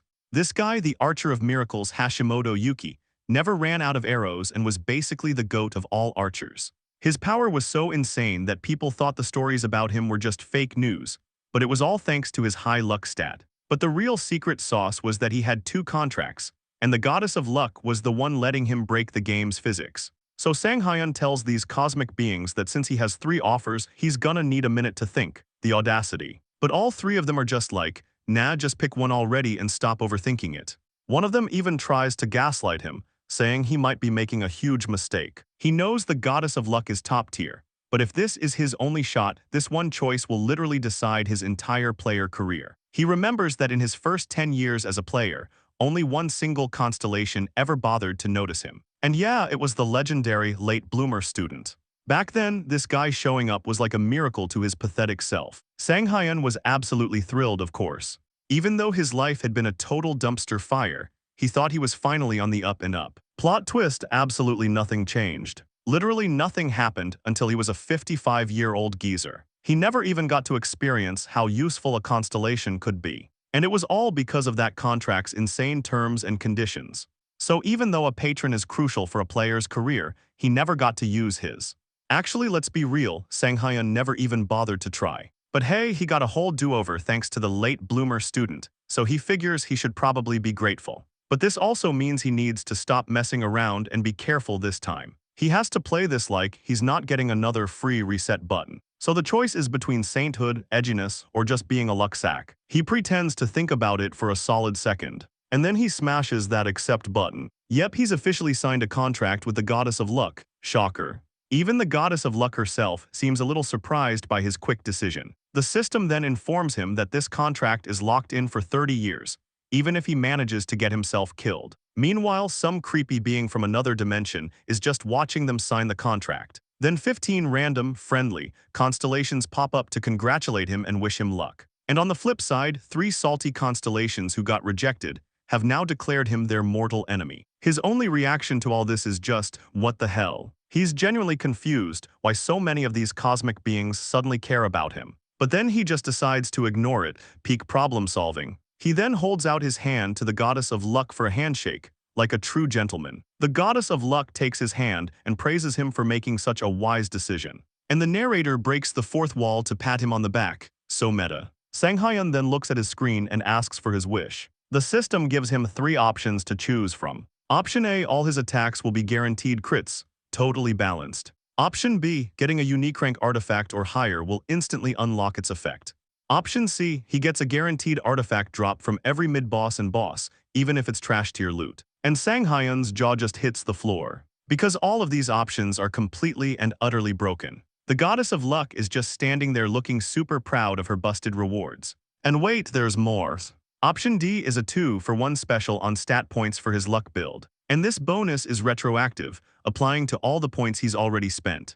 Getting guaranteed crits and artifact drops actually makes our boy emotional. He's convinced this is all thanks to his hard work. Be serious. The goddess of luck then asks what he's going to do about the 2 simps still waiting. Sanghyun basically tells the other 2 to get lost, because he's a one goddess man now. The pilgrim of grand space just says he'll wait for their next fated encounter. So dramatic. And the cleaner just straight up threatens to murder him. Edgy boy for life. Meanwhile, the goddess of luck is just vibing, totally happy with how things turned out. She even praises him for having a backbone for once. With all these new buffs, he basically doesn't have to worry about the early game at all. Sanghyun just thinks he'll have a better shot later on. Cut to the final boss room of Dungeon 101, where Sanghyun is fighting some big hunter-looking thing. And for some reason, the goddess of luck actually looks worried. Sanghyun goes for the killing blow, but the boss actually manages to block it with its 2 axes. This final boss is the Greed Goblin Lord, real creative name. It then hits him with an attack that actually pushes him back. Sanghyun has to use his sword to keep from falling over. The Greed Goblin Lord then does the classic monster roar. And with that one roar, Sanghyun gets hit with a debuff called Overwhelm. But plot twist, this was all part of his master plan. It's not as good as a stun, but this debuff basically makes you want to just give up and go home. So Sanghyun just uses his recovery skill. The boss smashes the ground with another big attack, but is just left confused. Because Sanghyun just casually defended himself with his sword. Even though the debuff has its limits, it doesn't actually stop you from moving. He figures it might be useful for farming trash mobs at least. So Sanghyun activates his recovery skill again. Because now it's time to test out his new luck sack build. Thanks to recovery, the overwhelm debuff is now gone. And the Greed Goblin Lord immediately knows it's completely screwed. Sanghyun slashes its shoulder and then hits it with the good old Demon Bash. The Goblin Lord is now stunned for a solid 2 seconds. Sanghyun immediately follows up with another stun for 2 more seconds. The delay effect kicks in, extending the stun for another 2 seconds. And Sanghyun just keeps wailing on the stunned boss. The boss's blood is now splattering everywhere, so gory. The system informs him that the second stun had a 90% chance of working, and it did. He's actually impressed with himself that his 90% chance skill actually worked. What a genius. The sheer terror of it all actually made the final boss squeak. The Goblin Lord just stood there, probably in shock. And Sanghyun is just standing there looking totally exhausted. What a workout. And finally, the Greed Goblin Lord just face plants onto the floor. Sanghyun gets a big congrats for clearing the suffocating Goblin Swamp dungeon, and he leveled up. Again. He also got the super edgy D-rank title, Don't Touch Me. Sanghyun is just so relieved that this whole ordeal is finally over. This new Don't Touch Me title gives him plus 30 luck, plus 10 evasion, and a buff to one of his skills. The system is just gonna apply the buffs accordingly. How helpful. He starts having a moment of self-reflection. First, he had to deal with those thugs and now this dungeon. Maybe he's pushing himself a little too hard. But hey, thank God he's young, sure Jan. The goddess of luck points out that he must be super lucky to have pulled all that off in one day. This is both funny and annoying to him, because he thinks people should assume he's just that skilled, not lucky. The goddess of luck then hits him with the classic, luck is a skill, and is glad she's sponsoring him. Sanghyun just notes how quickly she changes her tune to suck up to him. So Sanghyun decides to just start pumping all his points into his luck stat. He's actually impressed that his luck is already over 100. And once a stat hits 100, any related effects get a 10% bonus. For example, his evasion stat makes him better at dodging, and his luck stat boosts his drop rates. No duh. He then loots the final boss's shield. It's the Shield of Cudness, a silver artifact with a special effect called Sacrifice and a plus 20 defense bonus.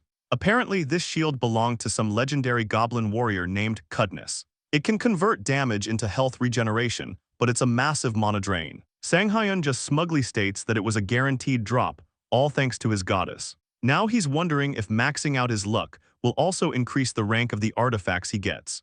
And so, another artifact mukbang with the Shield of Cudness begins.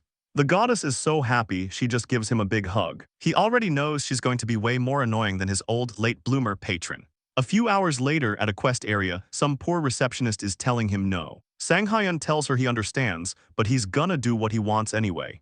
The receptionist is literally begging him to rethink his life choices. She's going on about all the dead bodies she's seen today, but Sanghyun is just not listening. Rewind to 2 hours ago on some random expressway. He was worried about what he'd have to eat since the shield was from a goblin, but he's glad it was just rice and kimchi. Then his car starts making some funny noises. Uh-oh. He's wondering what in the world is going on. And then every single warning light on his dashboard lights up at once. This makes him think that maybe, just maybe, he needs a new car. The car is one problem, but he also needs to find a new place to live and soon. Since he's at that awkward I'm strong but not that strong level, he's basically a crime magnet. And he can't just keep living in constant fear like a little baby. His solution is to move into a player town where there's constant Big Brother surveillance. And with all the new artifacts he's hoarding, he needs to buy some used gear to make his life easier. This all sends him into a deep thought spiral. Because for all of this, he needs one thing: money. A whole lot of money, and right now, there's only one place he can get it.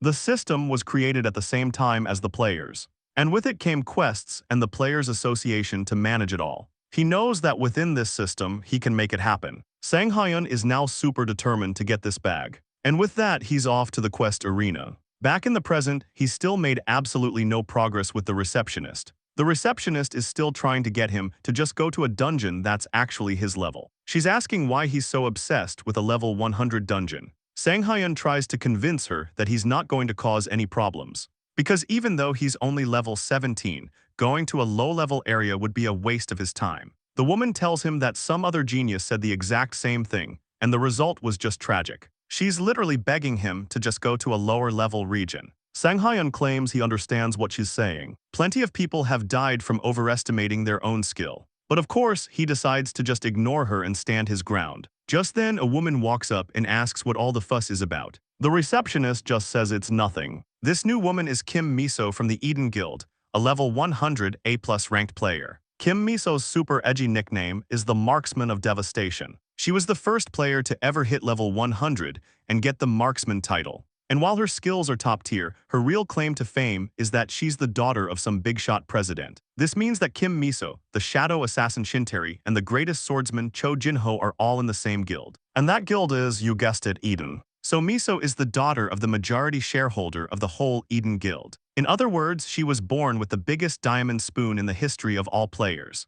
She tells Sanghyun she's never seen him around here before. Then she says she's been watching him, not creepy at all. She asks if he's the one trying to start a level 100 quest. Sanghyun just admits that he really needs the money. The other players in the background notice that Miso is actually talking to this random noob. And of course, they immediately start thinking the worst of Sanghyun. One of them just tells the others to leave him alone since he's just a newbie. But Sanghyun can hear these bastards gossiping about him. Miso tells him that this place is going to be a real challenge for him. Sanghyun just says he's well aware of the risks. Then he concludes with the classic high-risk, high-return line. Sanghyun isn't acting like this because he hates her though. Even though she rejected him when he tried to join her party before he regressed, he's totally not holding a grudge.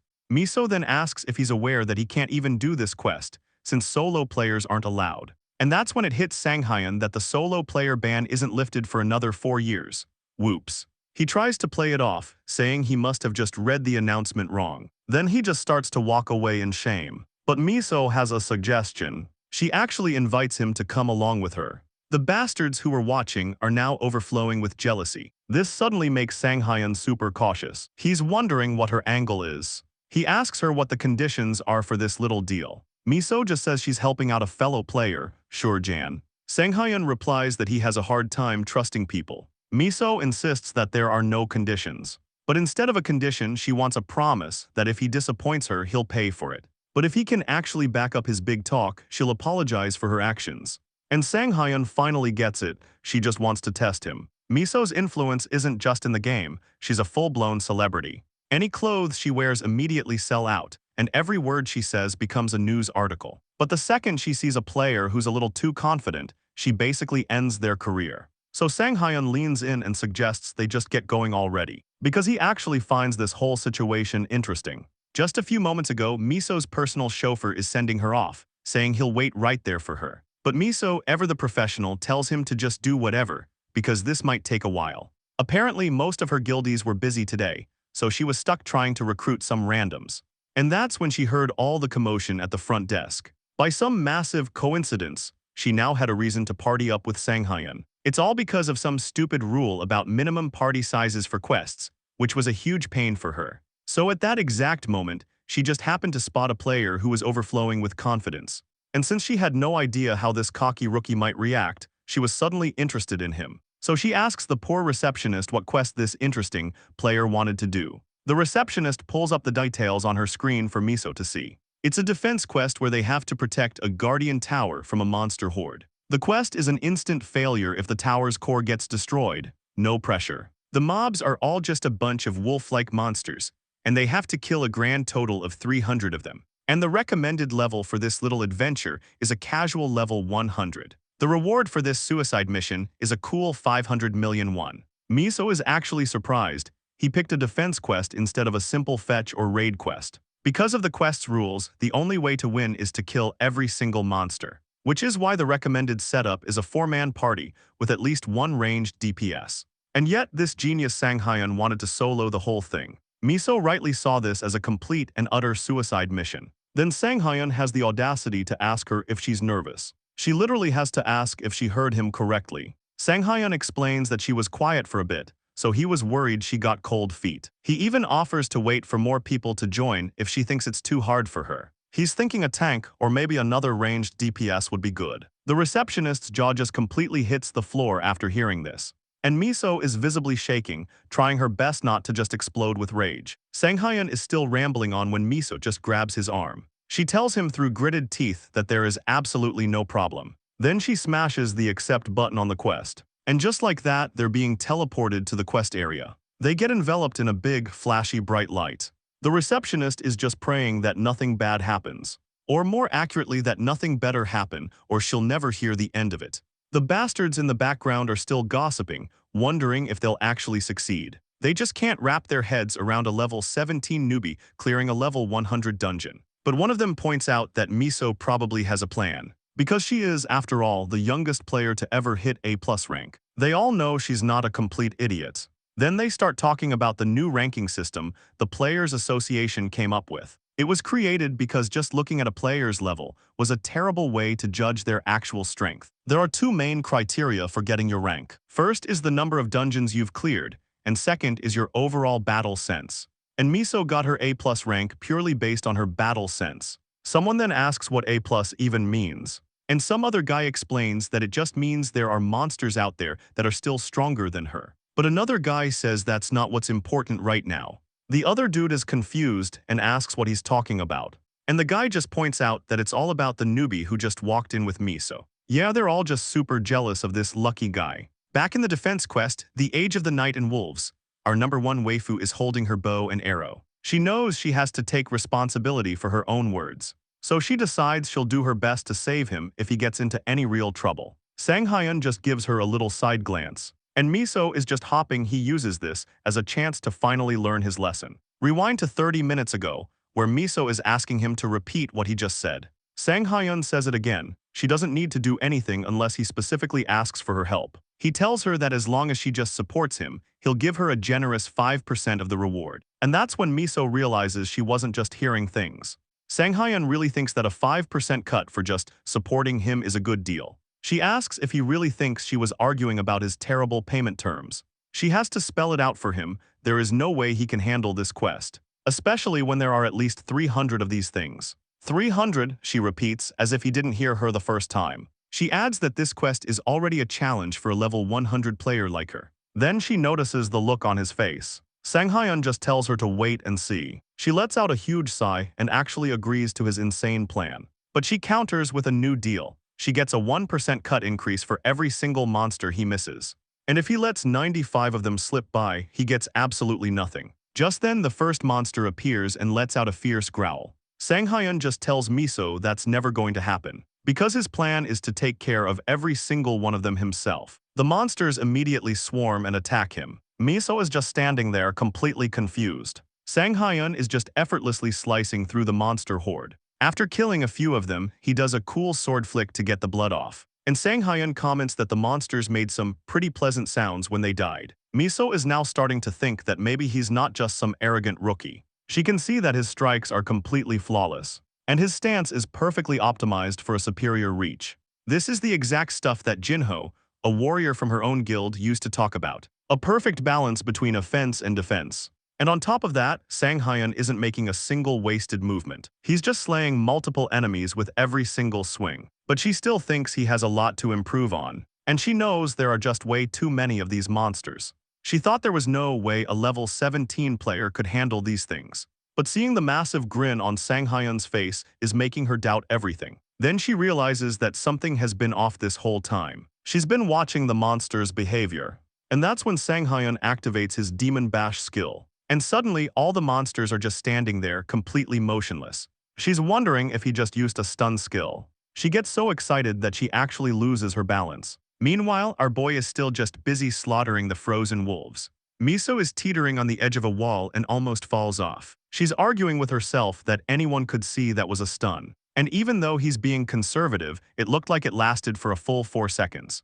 If that's true, it means his stun lasts even longer than Jinho's. And if that's the case, he'll have more than enough time to kill all these monsters. This just makes Miso even more curious about who this guy really is. But then Sang Hyun notices something. The normal wolf monsters are suddenly being torn apart. They're being thrown into the air like something just ran through them. And Sang Hyun just says, "There you were." He's talking about the new black wolf that just showed up. It lets out a loud, menacing growl. Sang Hyun has never seen this thing in his past life. But for some reason, he's getting a weird sense of nostalgia from it. Thanks to the black wolf, Sang Hyun is now hit with a debuff and a stun. He's completely shocked that it just used his own signature skill against him. Then the black wolf shoots a bolt of lightning at Miso, who's still on top of a tall building. But she's totally fine because of a barrier. It's an effect from her current artifact, which makes her immune to debuffs and stuns. She just now remembers that the black wolf used a stun skill too. She feels ashamed that she was just standing there criticizing him while he was in actual danger. So she finally pulls back her bow. She assumes that Sang Hyun has a way to stun his enemies. But for him to have a way to undo a stun, especially at his level, is something Miso thinks is impossible. But then Sang Hyun just activates recovery, and the debuff and stun are gone. And he immediately charges forward. Miso just can't believe what she's seeing. A nearly perfect swordsman with an insanely long stun skill. And on top of all that, he can just casually remove debuffs. And he's doing all of this as a level 17 player. It's just unbelievable. Sang Hyun then asks the black wolf if it's surprised. He understands that it makes sense, since his prey who should have been stunned is suddenly moving again. And in that brief moment of panic from the black wolf, Sang Hyun stabs it. This gives him the opening he needed to finish the fight. The black wolf lets out a cute little kiong sound when it realizes it's totally doomed. And now this monster is the one affected by a stun. Sang Hyun then emerges from its tail, complaining that he got blood all over his new clothes. He really thought he could just slide under it and get away clean. But since he's already dirty, Sang Hyun decides he might as well have some fun. Miso is just watching all of this from the top of the building. And she's just looking on, completely baffled, wondering who the hell this guy is. So Sang Hyun is just casually sitting on the giant wolf's corpse. Edgy. At this point, he's taken out 299 out of the 300 monsters. What a show-off. And the system chimes in to tell him he's leveled up. Again. With that, he gets the D-rank title No Fear. How creative. This new title just makes him ignore any debuffs from wolf-type monsters. But of course, it doesn't work on boss monsters, because that would be too easy. He glances back to check on Miso, who's still just chilling on the roof. Then he grins, because he knows she's finally starting to recognize his genius. He could literally feel the contempt radiating off her while he was clearing the stage. So he decides he's just gonna keep flexing on her for the grand finale. Then a giant wolf lets out a dramatic growl. This is it, the final boss, the full moon wolf lord. And it immediately throws a powerful punch. He remembers that this thing's specialty is just throwing out random, unpredictable attacks. The wolf is completely confused, when Sanghyun just casually jumps super high in the air. He literally starts trash-talking the wolf, saying that in 30 years all its attack patterns will be old news. He's just casually slashing it up because he's basically got the boss guide memorized. The system then informs him that his demon bash didn't work because of the boss's skill resistance. It's the first time his op stun has failed, which must be some kind of final boss privilege. Meanwhile, Miso is just thinking to herself that Sanghyun is completely insane. She's realizing there are a lot of weird things about this guy. Not only can he just casually remove stuns, but he's also swinging that massive sword around like it's a pool noodle. The Wolf Lord lets out another angry growl. It tries to bite him but completely whiffs it. Then it just glares at him and growls some more. He just casually deflects its paw with his sword. This, for some reason, just confuses the Wolf Lord even more. Miso notes that he's also perfectly aware of every single one of the Wolf Lord's random attack patterns. Sanghyun is basically a walking wiki for this dungeon, since he's done it a million times. Miso has now identified the worst thing about him, his desperate need to show off for her. While he's fighting the Wolf Lord, he actually makes eye contact with her and smirks. The absolute audacity. This just makes her even more curious about who this mysterious weirdo really is. The fight continues on some random bridge, and it's taking way longer than Sanghyun originally thought it would. Worse, he's all out of cool, flashy moves to impress Miso with. He expects the Wolf Lord to be tired by now, but it's still chasing him at full speed with unlimited stamina. At this rate, he's going to pass out from exhaustion before the boss does. His HP is now officially in the dangerously low zone. But then he notices something. It's a familiar attack pattern, where the Wolf Lord uses a big swing as bait for a counterattack. This was the Wolf Lord's signature move that had killed countless players in his past life. And even though he hasn't used one of his secret techniques yet, he's getting desperate. He actually manages to cut off one of the wolf's arms. But the Wolf Lord just raises its other arm to attack. Miso turns completely pale as she watches him get clawed by the boss. She literally falls to her knees and tears start welling up in her eyes. She starts calling herself an idiot. She's realizing she has no right to even call herself a player. She knows that even though Sanghyun was showing off his insane skills, she still let her guard down and let this happen. She actually starts apologizing to him, but to her absolute surprise, a bright light suddenly flashes. The system announces that the Shield of Cudness has just crumbled into a pile of ash. Then it says he's obtained the special effect, Sacrifice. Sacrifice is a healing skill with a 30-second cooldown. With it, all the damage he takes to one specific body part gets converted into healing. And if the damage is more than his total HP, he just gets a full heal, totally balanced. Sanghyun actually found out about this conditional healing skill a while ago. The system then prompts him to pick which body part to apply the skill to, and the system shows him a full diagram of his body. He can't believe how specific it is. Now he has to choose between 16 different body parts. He thinks that logically, choosing his back would be the safest option. But since his back is divided into 4 different sections,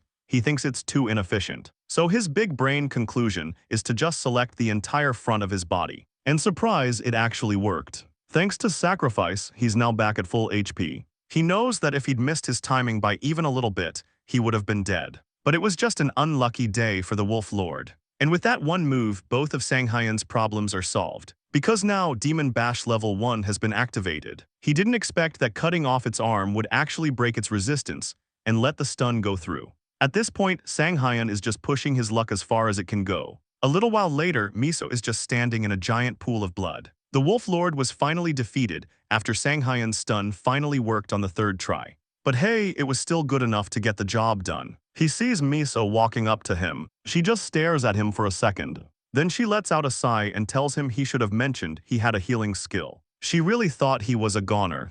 This makes her ask if he's living a second life or something, since he knew all the boss's moves. She says she's met a lot of players, but he's the first one to just completely baffle her. She was about to finish her little speech, but then she sees the look on his face and stops mid-sentence. And Sanghyun just asks her as if what? Miso was completely thrown off by the sheer pressure radiating from him. Then she finally spits out her sentence. It was like she was watching a top-tier ranker. Sanghyun was sweating bullets, thinking she was about to call him out for being a regressor, but it was just a false alarm. He just chalks it up to the fact that a normal player's brain just can't comprehend his genius. Then she asks if he's actually going to finish off the Wolf Lord. Whoops, he totally forgot about that. The Wolf Lord lets out one last pathetic growl, so he tells it he'll put it out of its misery real quick. And with that, he gets the C-rank title, Face Off. He immediately checks his stats, of course. It says that when a target is all alone with no backup within 5 meters, his face-off title will activate and give him a 20% stat boost.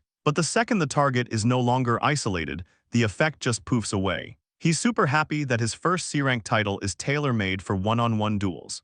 Miso can tell he just got the title from that boss. This makes him ask if she's ever cleared this stage before, and she just casually replies that she soloed it. But then she gets all guilty and admits she only did it because of her super op artifact. He just replies that getting good artifacts is a skill in itself. She actually thanks him for the backhanded compliment, but she's not about to tell him her artifact is worth over 200 billion won, and comparing it to his rusty greatsword just feels wrong. So she changes the subject and suggests he test out his new title. And he's just like, what do you mean? The face-off title has been activated. The system confirms that since it's just him and Miso, with no one else within 5 meters, the effect is on. And then he just cancels the effect, because why not? Miso then tells him she's gotta bounce and call her porters to haul all their loot. Since the monster parts and drops are part of the reward, calling for backup is the obvious next step. He can tell he's made a good impression on her since he did literally all the work. Miso then remembers to tell him she'll give him a 5% cut of the rewards. He actually didn't see that coming. He even tries to pretend it's unfair to her. But she just says it's fine and he should take it, especially since they'll probably work together again. She tells him to just think of it as an investment. He realizes she's actually pretty cunning, and he can't let his guard down around her. Now that he's all alone, it's finally time to check out his real prize. It's a blue moonstone, a platinum tier artifact.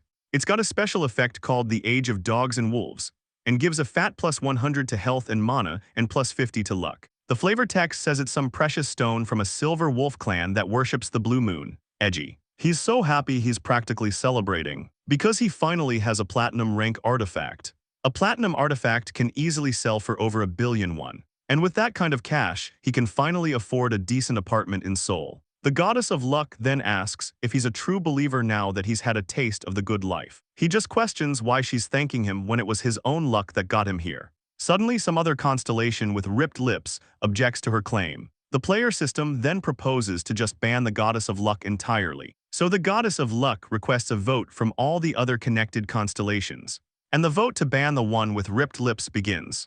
Plot twist, they all vote unanimously to just kick the ripped lips guy out instead. Sang Hyun is just left wondering if that's even allowed. But back to his own business, he expects to absorb a whole 40% of this platinum artifact. And its special effect, Age of Dogs and Wolves, has no cooldown. While the moon is out in a dungeon, his health regen rate will be 5 times faster. And on top of that, any dog or wolf-type monsters will be permanently stunned when they face him. In other words, he's basically a god against wolf mobs under a full moon. And so, the mukbang with the blue moonstone officially begins.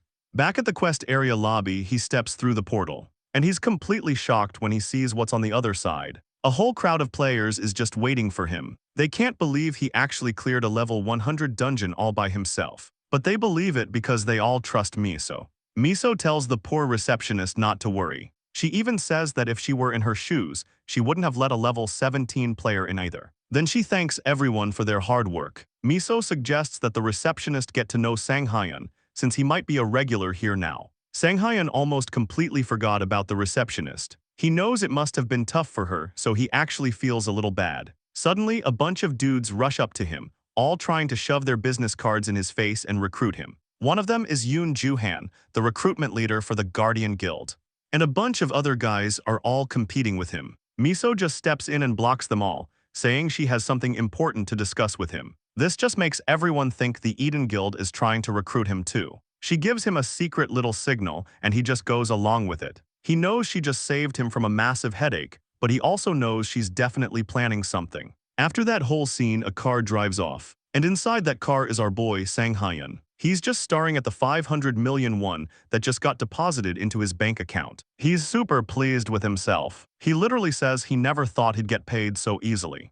Miso just replies that it was all thanks to their A-rank porters, but her influence helped too. He just thanks her for everything. Miso then calls her driver, and the car switches into some kind of secret mode. Sang Hyun totally expected this, because he knows there are always strings attached to acts of kindness. Miso finally gets down to business, and she officially invites him to join the Eden Guild. He was actually surprised by how direct she was with her offer. She's obviously super confident in her guild, especially since everyone else calls it a paradise. She's just so sure that he's not going to regret his decision. Sang-hyun totally saw this coming though. He remembers that before he regressed, he was just a nobody in some low-tier guild. Back then, that sense of belonging was actually a comfort to him. It was some small-time guild that took in a no-talent player like him when he had nowhere else to go. He actually felt all warm and fuzzy there, right up until they all got completely slaughtered. He also knows that no matter how good the guild is, at the rate he's growing, it would just hold him back. So his big brain conclusion is that it's just better for him to go solo. He was literally about to turn her down when she cuts him off, asking if he's just going to start his own solo guild. That one question just completely shuts him up. He has to admit Miso is actually pretty sharp. She just replies that it's natural, since she's the daughter of a massive corporation's chairman. And after seeing his op skills, it was a total no-brainer for her to figure it out. She then tells him that it's super important that she's the only one who knows about his little plan. He gets it now. She knows he's going to start a solo guild, but she still laid all her cards on the table. And on top of that, she created a situation that's good for both of them. He's finally realizing what a shrewd and cunning negotiator she really is.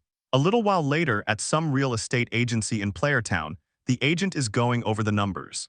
The deposit is 100 million won, and the monthly rent is a cool 5 million. Sang-hyun jokes that she says it with a smile, but it actually sounds super intimidating. She just laughs and tells him he got a good deal. Once all the paperwork is done, she just bounces. The whole process was surprisingly quick and easy. Sang-hyun didn't expect all the people on the waiting list for this place to just drop out. He's wondering if it's all thanks to his new goddess of fortune. He sets his stuff down and just stares out the window at the view. He's reflecting on how much has happened in such a short amount of time. He's gone through a whole regression, a ton of confusion, and a bunch of rapidly changing situations. He spent days just trying to figure out what was even happening, with basically zero results. He had no clue what he was going to do, but then his whole mindset just completely changed. He suddenly felt a sensation he'd forgotten all about. It was the rush of blood flowing through his body, even though he hadn't even done anything yet.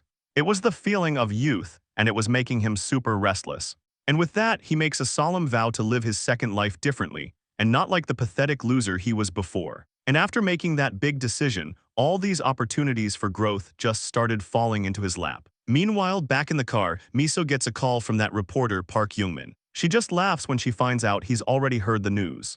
Sang-hyun is getting super curious about what they're talking about. Youngmin heard that Sang-hyun was the one who did that quest with her. This Youngmin guy is a reporter for the Player magazine. Miso starts chatting him up, but he just tells her to get to the point because he's getting weird looks from his colleagues. Just then, the car arrives at his new place. Sang-hyun gets out and thanks her for the ride. But before he leaves, she tells him they're planning on exploring an unconfirmed gate soon. It's a 4-person free team, and you have to be level 120 or under to join. Sang-hyun gets super excited and immediately says he'll go. She just points out how coldly he turned down her guild offer. And yet, he's getting all hyped up about something like this.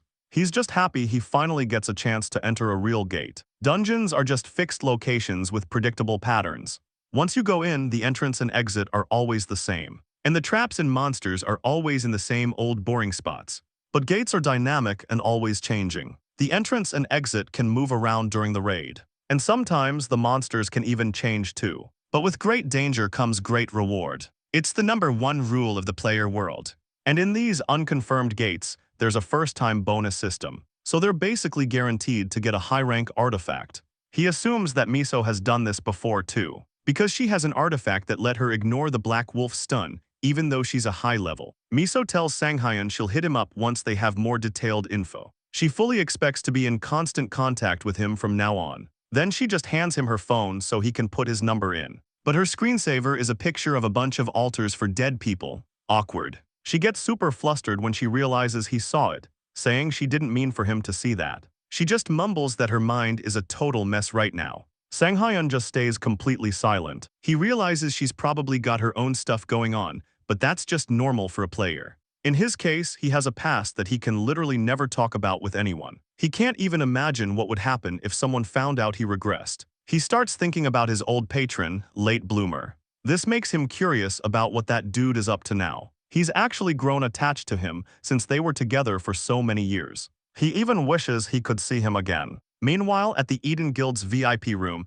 Miso is just sitting there fiddling with her phone. The man sitting across from her says he wishes they could just chat over coffee, but she's too busy with her phone. He asks if she's waiting for a text from someone special. She just replies that she's messaging Sang-hyun about their gate raid. The man teases her, saying she must really like him, and she just yells back that it's nothing like that. This man knows Sang-hyun as the guy who can stunlock longer than him, and the one who coldly rejected her offer. Miso just tells him he should start worrying about himself, and the man just asks her why. Miso replies that Sang-hyun's swordsmanship was actually pretty impressive. She even thinks it was better than his. He just laughs it off and tells her she's taking things way too far. The man says that comparing Sang-hyun to him is just too much. And this person is Jo Jinho, a level 700 rank S player from the Eden Guild. So we're back at the Jamsil training ground because of course we are. Sang-hyun gets a call from Miso, probably to talk about her feelings. Oh wait, she actually wants to talk about the new gate that just popped up. He's genuinely shocked that there's already an update on this. She tells him they found an unconfirmed gate near some random station on line 7. Apparently the first part of the area has already been cleared, so she's sending him the details. He tells her to hold on while he takes a look. So he opens up his phone to check out the intel. And it's got all the deets on the mid-boss, the legendary three-headed dog of hell Cerberus. The projected level is 100, and its main gimmick is that it has 3 heads and breathes fire. Shocker. He's just so happy that a dog-type monster showed up right after he got his new anti-dog skills. He really didn't expect to be able to test out his new cheese strat this soon. His Age of the Night and Wolves skill is a passive with no cooldown, which is just super convenient. While the moon is out, his health regen is 5 times faster. And whether the moon is out or not, all dog and wolf-type monsters will be permanently stunned when they face him. And if the moon is up, they can't even attack him at all. Talk about a broken skill. Sang-hyun thanks Miso for the info and tells her he'll call her back later. The man standing in front of him just teases him for acting all important, even though he's the one who called him here. Sang-hyun just apologizes to this guy who he calls Captain. The man just laughs and says he was only joking. Then he says he should have expected it, since Sang-hyun is basically a celebrity now. He tells Lee Kyung he's not a celebrity and that he's still got a long way to go. Lee Kyung can tell he hasn't gotten any calls yet, and he's just completely confused about what he's talking about. So Lee Kyung shoves his phone in his face, showing that Sang-hyun is literally on the front page of the Player magazine, and Sang-hyun is completely and utterly surprised by this. Lee Kyung just laughs at his reaction and tells him to check his own phone. He's expecting it to be blowing up with calls by now. And surprise, Sang-hyun's phone is ringing off the hook. He's not happy about being on the front page of the news, though. He's actually annoyed that they did it without even asking him first. Lee Kyung just teases him, saying that everyone is trying to contact him, which means he's popular now. But he just replies that he's not. He then puts his phone on silent and decides to get back to business. Lee Kyung hands him a bag because he mentioned needing some stuff earlier. He gladly takes it and thanks him for it. But Lee Kyung just says there's no need to thank him, since he's not just giving it to him for free. It's just a bunch of his old, hand-me-down artifacts. Lee Kyung is curious why he wants his old junk when he could just buy new gear. His reply is super vague, something about admiring history or continuing his legacy.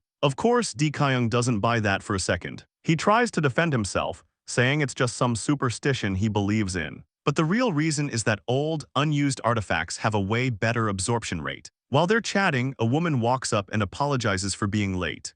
She says she had trouble finding a parking spot, classic excuse. Then she invites them to get the appraisal started. Sang-hyun has no clue who this woman is. Lee Kyung explains that she's the appraiser who's going to help them with their little deal. He brought her in to make sure they both get a fair price. So they lay out all the old artifacts on the table. She then uses her powers on them, which makes all the items glow brightly. And eventually, the appraisal is complete. She takes a deep breath, probably for dramatic effect. Then she tells them that it's a fair deal and they can go ahead with it. But before they seal the deal, Lee Kyung dramatically unsheathes his sword. He asks Sang-hyun if he can take a look at his sword skills. Sang-hyun politely turns him down, saying he's not good enough to give him any advice. But Lee Kyung tells him to drop the fake humility. He says that after everything they've been through, he's not dumb enough to not see that he's on a whole other level. He then adds that he's not so arrogant that he can't take a little advice from others.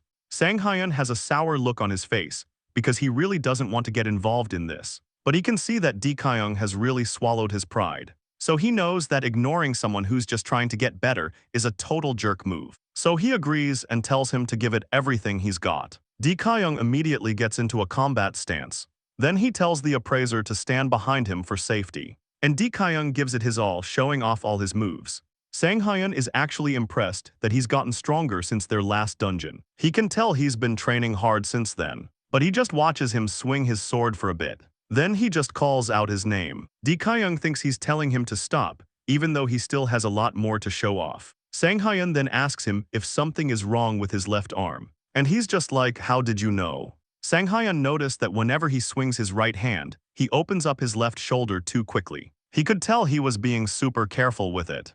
Lee Kyung just pouts like a little kid, and he admits that he was right. He reveals that he has some kind of trauma when it comes to defending his left side. He says that most of his injuries, even his dungeon scars, are all on that one side. He was aware of the problem, but he just couldn't fix it. But Sang Hyun tells him that he can. He says that things like trauma can be overcome pretty easily. He advises him to stop hiding his weaknesses and just embrace his strengths, like how he holds his sword and how he breathes. He knows it'll be tough at first, but it'll be better for him in the long run. He even starts teaching him how to apply pressure on the blade with a specific finger. Lee Kyung just says that it doesn't look easy at all. Lee Kyung then starts groaning and complaining that it hurts.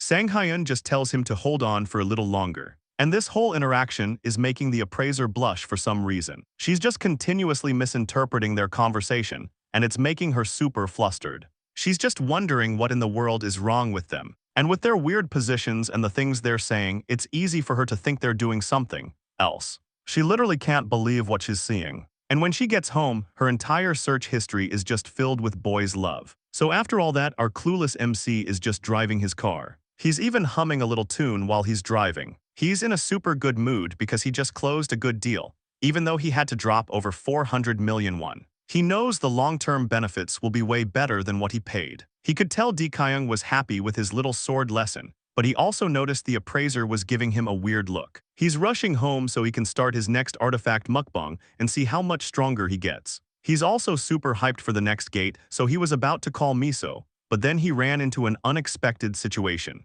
A bunch of dudes are just standing in the middle of the road, blocking his path. He immediately slams on the brakes. Then he sticks his head out the window to apologize and ask if they're okay. Plot twist, these guys were actually waiting for him. They immediately start threatening him and tell him to get out of the car. He's just completely and utterly confused. The other guy says that it was those other idiots who reacted that way. Then out of nowhere, a bright light just blinds Sang Hyun. It's because one of the guys just casually lit his hands on fire and is threatening to burn him and his shitty car. And that's when Sang Hyun remembers these clowns. They're Choi Yancheol and Cho Seong-ho from the Utopia Guild. This Choi Yancheol guy specifically preys on people who are weaker than him. And Cho Seong-ho is the genius who films all his YouTube videos for him. Thanks to his extreme content, he actually had a few loyal fans who would watch his garbage. But after he finally crossed the line, he got a life sentence and was pretty much forgotten. Sang Hyun just lets out a big sigh. In his head, he's just thinking they're a complete waste of oxygen.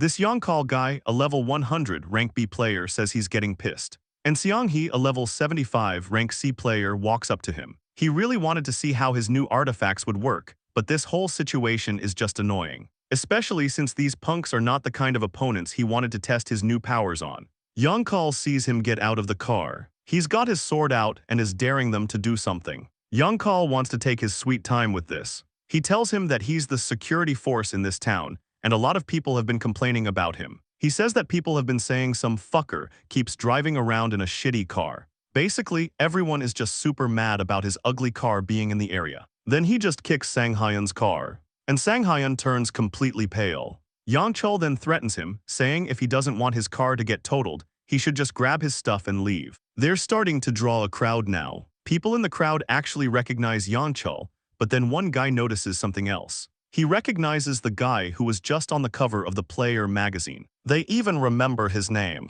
At this point, Sang Hyun is just sadly checking the dent on his car. Yeonchul asks Seong-ho if this new guy is actually strong. So Seong-ho has to pull out his phone and do a quick Google search. He remembers that this is the kid who was with Miso at the quest area, and there were rumors he soloed a level 100 quest. Yeoncheol doesn't believe it for a second, since Sang Hyun looks like a total weakling to him. Seong-ho just replies that Miso was with him, so there's no way she'd let a newbie take all the credit. He's already thinking of a clickbait title for their next video. It's Let's Teach the Newbie Kim Miso Carried a Lesson, so creative. And then he just starts filming. Yeoncheol tells Sang Hyun that he's going to show him mercy. He invites him into training mode for a one-on-one sparring match. And if he wins, he wants Sanghyun to just leave the player town for good. But if Sanghyun wins, he promises to stay as far away from him as possible. And Sanghyun actually agrees to this. Yangchul comments that he's a real man after all. But then Sanghyun adds 500 million won and Yangchul's wrist to the bet. He then tells him that if he's scared, he should just get lost. Yangchul was about to start cursing him out, but then Seongho calls him over. He's annoyed at being interrupted, but Seongho has something important to show him. The live chat is just completely flooded with 500 mil. Yangchul just mutters a curse under his breath. Sanghyun asks him if he's in or if he's too scared. Yangchul realizes that if they go through with this, their video will get demonetized for violence and adult content. So he just decides to use this as a chance to blow off some steam. They all head over to the player town's building C Plaza. A huge crowd has already gathered to watch. Sanghyun activates his training mode. And with that, all the players in the area get a barrier effect. Yangchul wagers the 500 million and his wrist, and assures Sanghyun that he always keeps his promises. Then he tells him to get lost while he still can. The training mode is all set up, so they can start whenever they want. Sanghyun just takes a deep breath. Yangchul tells him they're about to start, and that he's going to be serious. But then Sanghyun just calls out his name, and he's completely surprised that he's already been attacked. Sanghyun just tells him that he doesn't play around either, and that he won't forgive him even if he begs. And this whole beatdown is being broadcasted live. Miso just can't believe she's seeing him there. And this whole situation is actually making Miso worried about what's going on. So she's watching the live stream very carefully. She recognizes Yangchul from the Utopia Guild, of course. She's heard the rumors about this clown, and how he just does whatever he wants because his uncle is the guild master. Her sister then asks her if something's wrong. It's because she's looking super serious all of a sudden. This woman is Shin Tairi, a level 700 rank S player. She then looks at the TV and immediately recognizes Sanghyun. She knows him as the guy Miso keeps trying to recruit. She tells her that his name is Sanghyun and that she's wondering why he's on some scumbag's live stream. Tairi can already tell that this kid's moves are actually pretty good. Meanwhile, Yangchul is just cursing his head off on the stream. He's calling Sanghyun a cheating bastard and a liar. Then he just creates a giant fireball in his hand, and he throws it right at him. Sanghyun just grips his sword tightly to deflect it. Yangchul is completely shocked because Sanghyun just sliced right through his flames.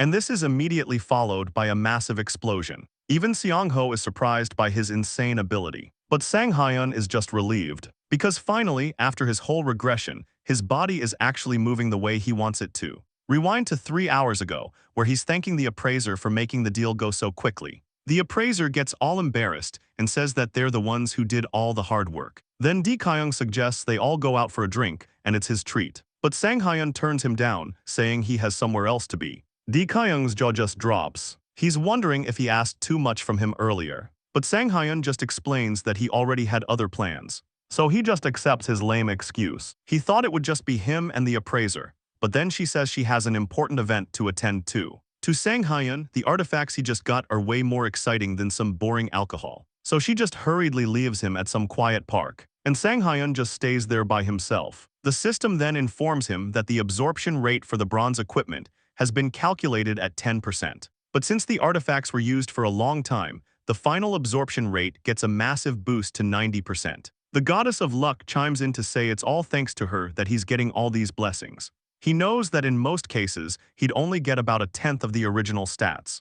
But now he's learning that it makes a huge difference when people actually use their gear. Then he remembers that he had a question for her. He knows she's a super popular constellation, so he asks if she knows the late bloomer model student. She immediately starts complaining that he should only be focused on her. She's literally scolding him for paying attention to other cosmic beings. He tries to explain himself, admitting that his old patron meant a lot to him. But he also says he understands if she's upset about it. She tells him to lift his head and then informs him that she'll look into it for him. All because she's just that generous. And this, for some reason, just makes him super happy. Now that that's all settled, he decides to enjoy a meal by absorbing all his new artifacts. The system announces that the mana synchronization of 5 whole artifacts has begun. And the food being served is literally the top 5 favorite foods of all men. He immediately starts drooling. The artifacts were used by some old guy, but the food that came out is all stuff that young guys would like. And all these artifacts have a 90% absorption rate. This makes him super excited to see how much stronger he'll be after he cleans all his plates. He can't even begin to imagine how OP he's about to become. Back in the current training mode, his face-off title has been activated. He comments that the effects are a little lacking in strength, but even so, all his stats have gotten a nice little boost. His strength is up by 40, stamina by 70, mana by 40, luck by 65, and defense by 29. Meanwhile, the comment section is just mercilessly mocking Yangchul, especially since he's visibly shaking now. Sanghyun notices his nervous movements. He then throws a bunch of flames at Sanghyun. Miso gets all worried, but Tairi just tells her to chill out. She knows he's just going to dodge it easily. Sanghyun then reminds Yangchul of their little deal. He counterattacks, saying he's looking forward to his 500 million and that wrist. But Seongho is just grinning because Sanghyun has fallen right into their trap. Sanghyun steps on something and his foot is suddenly covered in a bright glow. And Yangchul just smiles. He gives him the finger while telling him that he's already won. And just like that, a skill called Force Freezing has been applied to Sanghyun. A bunch of ice just completely covers his entire body. Tairi is wondering if Yangchul has always been able to use ice magic in addition to his fire stuff. She thinks this is actually going to be pretty effective. But Miso just laughs and tells her to listen up. She reveals that Sanghyun can just casually remove any status ailments. She tells her to take a closer look, and she'll understand why she's so obsessed with recruiting him. But when she looks back at the TV, the ice is completely empty. Yangchul is just standing there completely confused, wondering where he went. He knows his skill went off, but unless Sanghyun can just remove debuffs, there's no way he could have escaped. This is making him seriously question if this bastard is really a newbie.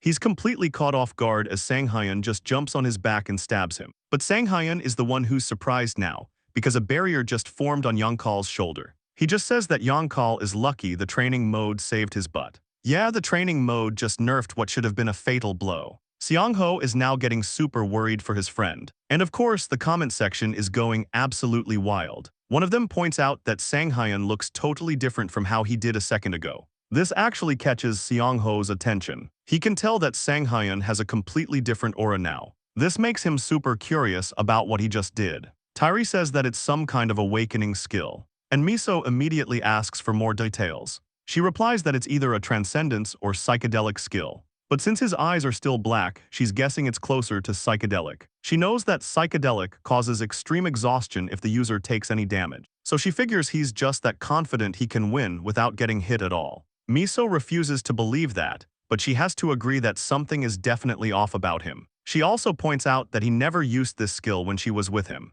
Tairi asks if she even understands how valuable a skill like that is. She informs her that there are only two possibilities here. Either he had absolutely no reason to use it when he was with her. Miso then asks what the other possibility is. She goes silent for a second for dramatic effect. Then she reveals that it's possible he just has a way to get super rare skills in a short amount of time. Meanwhile, the appraiser is reviewing some files and notices something really bad. She found out that one of the artifacts Sanghyun bought needed to be tested for a hidden ability. One of its special effects was enhancing a hidden skill, and that hidden skill was psychedelic. She's wondering if there's really a chance of a hidden skill showing up with such low odds. She literally says that for him to be that lucky, he'd have to be chosen by the goddess of luck or something. Psychedelic is a hidden skill that enhances your awakening. The second you use it, you get a full heal and go into an awakened state for the next 100 seconds. The user's mental and physical abilities basically go into overdrive and reach an explosive state. During this awakened state, your decision-making, cognitive, and motor skills are all super buffed. But once the effects are over, you fall into a state of extreme exhaustion for the next 10 minutes.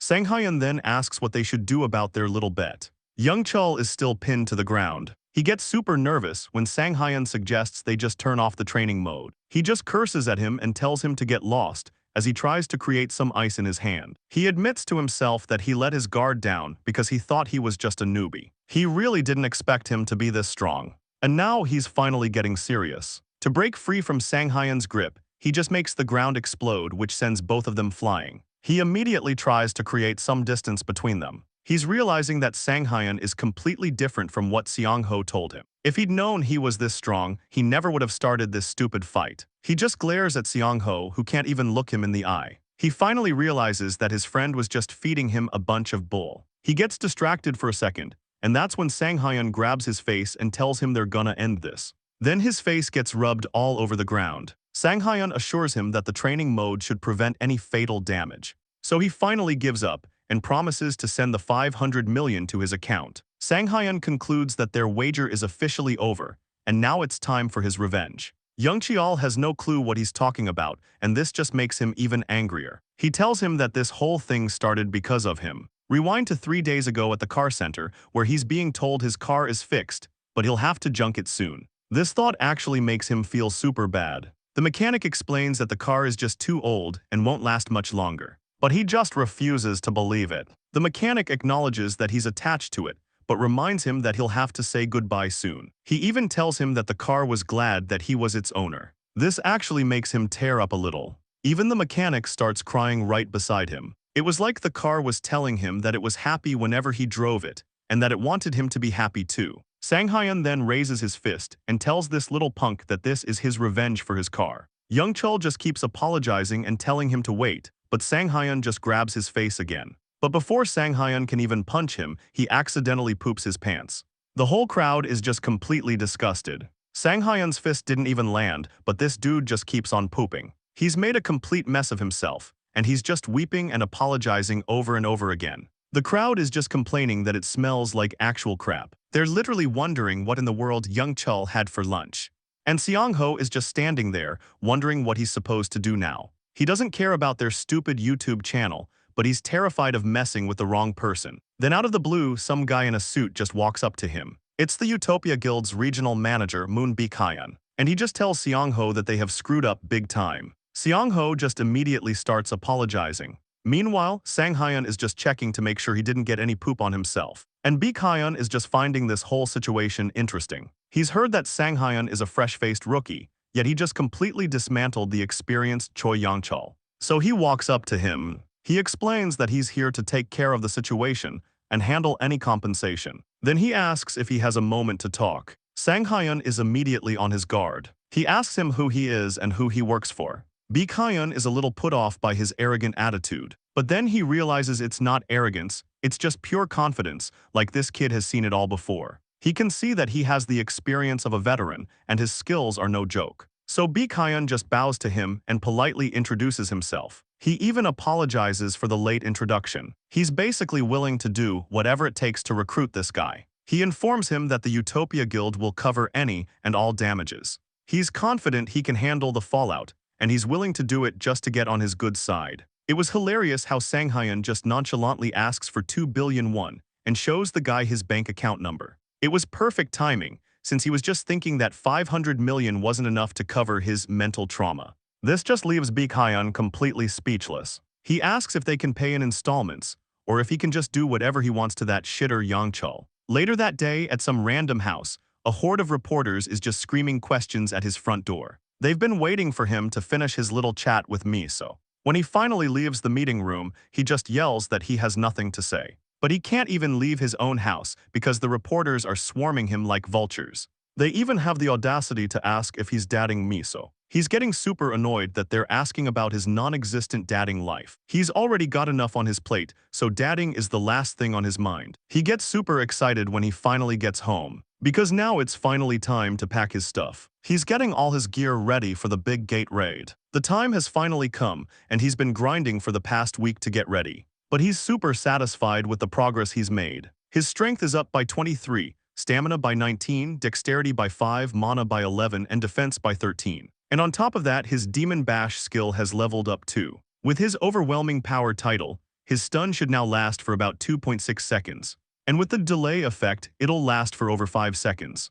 Demon Bash at level 2 can now stun a target for a whole 2.4 seconds. And its success rate is still all based on the target's skill resistance. His dual-wielding training also leveled up, which means he's now extremely adaptable with most blades. He just smiles as another notification pops up. He's checking all the results of his hard work. He's got blade-wielding training, a passive skill for warriors. It's at level 1 and it makes him extremely adaptable with daggers and one-handed swords.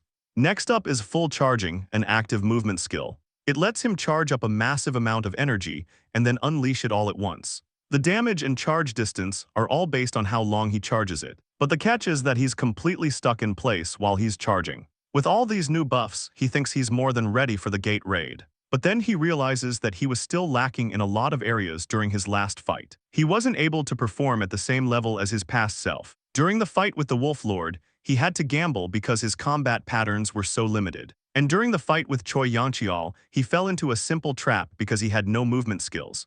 He literally gets chills just thinking about how he would have died if those guys were even a little bit stronger. He knows he needs to get better because if he keeps this up, he'll just end up like his past self. He's specifically thinking about some second breakdown incident that happened in 2040. He wants to make sure he has a different future this time around. He doesn't want to lose everything all over again. This just makes him even more motivated to get stronger. Just like the hero who saved him before. Suddenly his phone starts ringing. He answers it and it's that reporter Park Jong-min. He's just calling to see if he's still on for their interview later that day. And Sang Hyun immediately knows he's completely screwed. He confirms it, of course. But honestly, he had completely forgotten about it. The gate raid is at 7 p.m., the interview is at 2 p.m., and it's already 1:45. The reporters who were camped outside his house are happy to see him finally come out. But then they all get nervous when they feel his ominous aura. He just yells at them to get out of his way. And then his psychedelic skills just activate. His physical body is now enhanced, and his speed has drastically increased. Meanwhile, Jong-min is just checking the time on his phone. Then someone just bursts in, and the staff all welcome this person. It's Sang Hyun, of course. Jong-min calls out to him. He's already ordered coffee, so he happily invites him to sit down. But then he notices that something is off. He looks completely haggard and is totally out of breath. Jong-min asks if he just came from a dungeon, and he just replies not at all. But on the inside, he feels like getting here was way harder than any dungeon. He apologizes for being late. They finally settle down and Jong-min gets down to business. He wants to interview him about all the recent drama at the quest area. He points out that he's been going through a lot lately. Sang Hyun just brushes it off, saying it was nothing big. Jong-min has to tell him that no matter what he thinks, he's the center of attention for all players right now. He adds that even with the new ranking system, with his sudden appearance and low level, people are starting to call him a super newbie.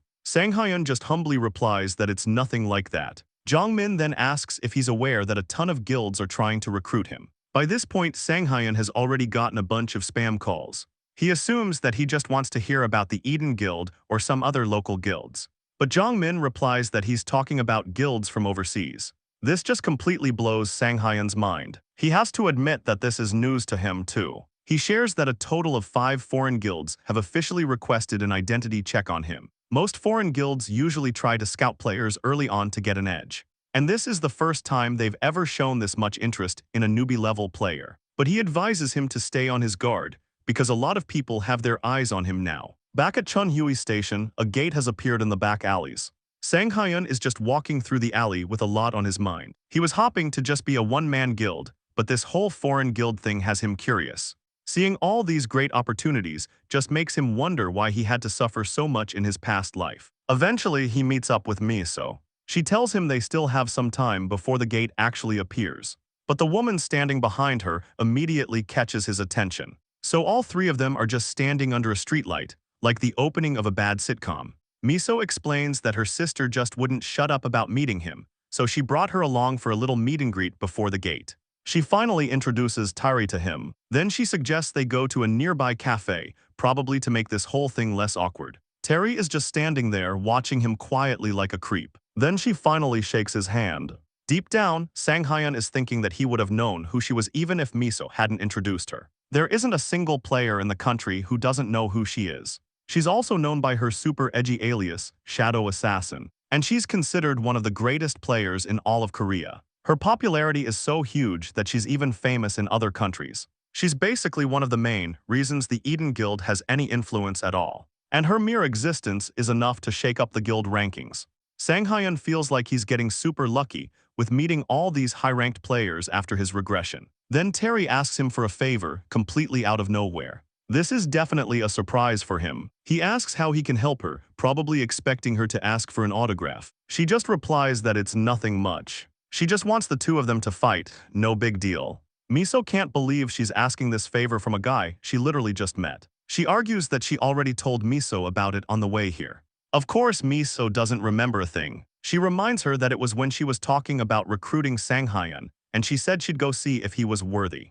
Miso just argues that that doesn't count. She apologizes to Sang Hyun for her sister's weird behavior. She explains that she just likes to challenge people for fun. Sang Hyun replies that he doesn't mind, which actually surprises her. He even offers to get straight to it and grabs his sword. He says it's an honor to have the chance to fight a top-ranked player. Tairi is pleased with his answer and confirms that Miso has a good eye for talent. She then apologizes for being unprofessional this whole time. She suggests they trade about 5 moves, and he can just tell her when he's ready. Even though he knows he has zero chance, he decides to use this as a training opportunity to see how much he's grown. She just summons her weapon, and her entire aura completely changes. He decides not to waste any more time. He tells her he's ready. He activates Psychedelic because he plans to go all out from the very start. Miso has already lost track of what's happening. Terry replies that she'll make the first move, and then she just warps into nothingness, which is a total surprise. Sang Hyun is immediately alarmed. He realizes he's been an idiot. With his current abilities, he knows he can't rely on his reaction time to block her attacks. She attacks him with her daggers, and he tries to deflect them with his swords. Sang Hyun is giving his all just to predict her moves. She is predictably amused by his efforts. She leaps away and tells him his moves are good. She's now motivated to put a little more effort into the fight and promises to show him in her remaining 4 moves. She moves so fast she leaves a trail of light behind her. In his head, he just calls her a monster, especially as her speed increases even more. He has to think of a way to counter her. Just like in his past life, he completely ignores his eyesight and relies on his instinct to read her moves. He expects this to be much more difficult this time. Miso is just puzzled that he closed his eyes, knowing the massive gap between him and her sister. She just thinks he's completely crazy. She honestly thinks it's the stupidest thing he could do. But our boy senses her and finds the perfect timing to deflect her attack. She praises his focus, admitting she didn't expect him to block the second strike. She tells him that most swordsmen fail to reach that level of focus because they lack the experience to back it up. Sang Hyun's first thought is, wait, does she know? She continues to praise him, saying it feels like she's facing a veteran player. Sang Hyun just decides to keep his mouth shut about that. She has 3 moves left, but before she can attack, Sang Hyun asks for a favor too. And she actually allows it. He suggests they skip the next 3 moves and just finish it with her going all out. This definitely catches her off guard. He admits he's being arrogant, but he feels like he'll never get another chance like this. He just requests one last all-out strike. In his head, he knows that if he doesn't see what she's truly capable of, it'll haunt him forever. Miso is frantically telling Taeyari not to listen to him. She panics when Taeyari actually agrees to his request. She admits she can't give 100% since they're not in training mode. Instead, she'll just show him what she's capable of at full speed. Skills are much harder to control, so she can't risk using them on a low-level player like him. He replies that that's more than enough. He thinks that if he can just keep up with her at full speed, it's a success.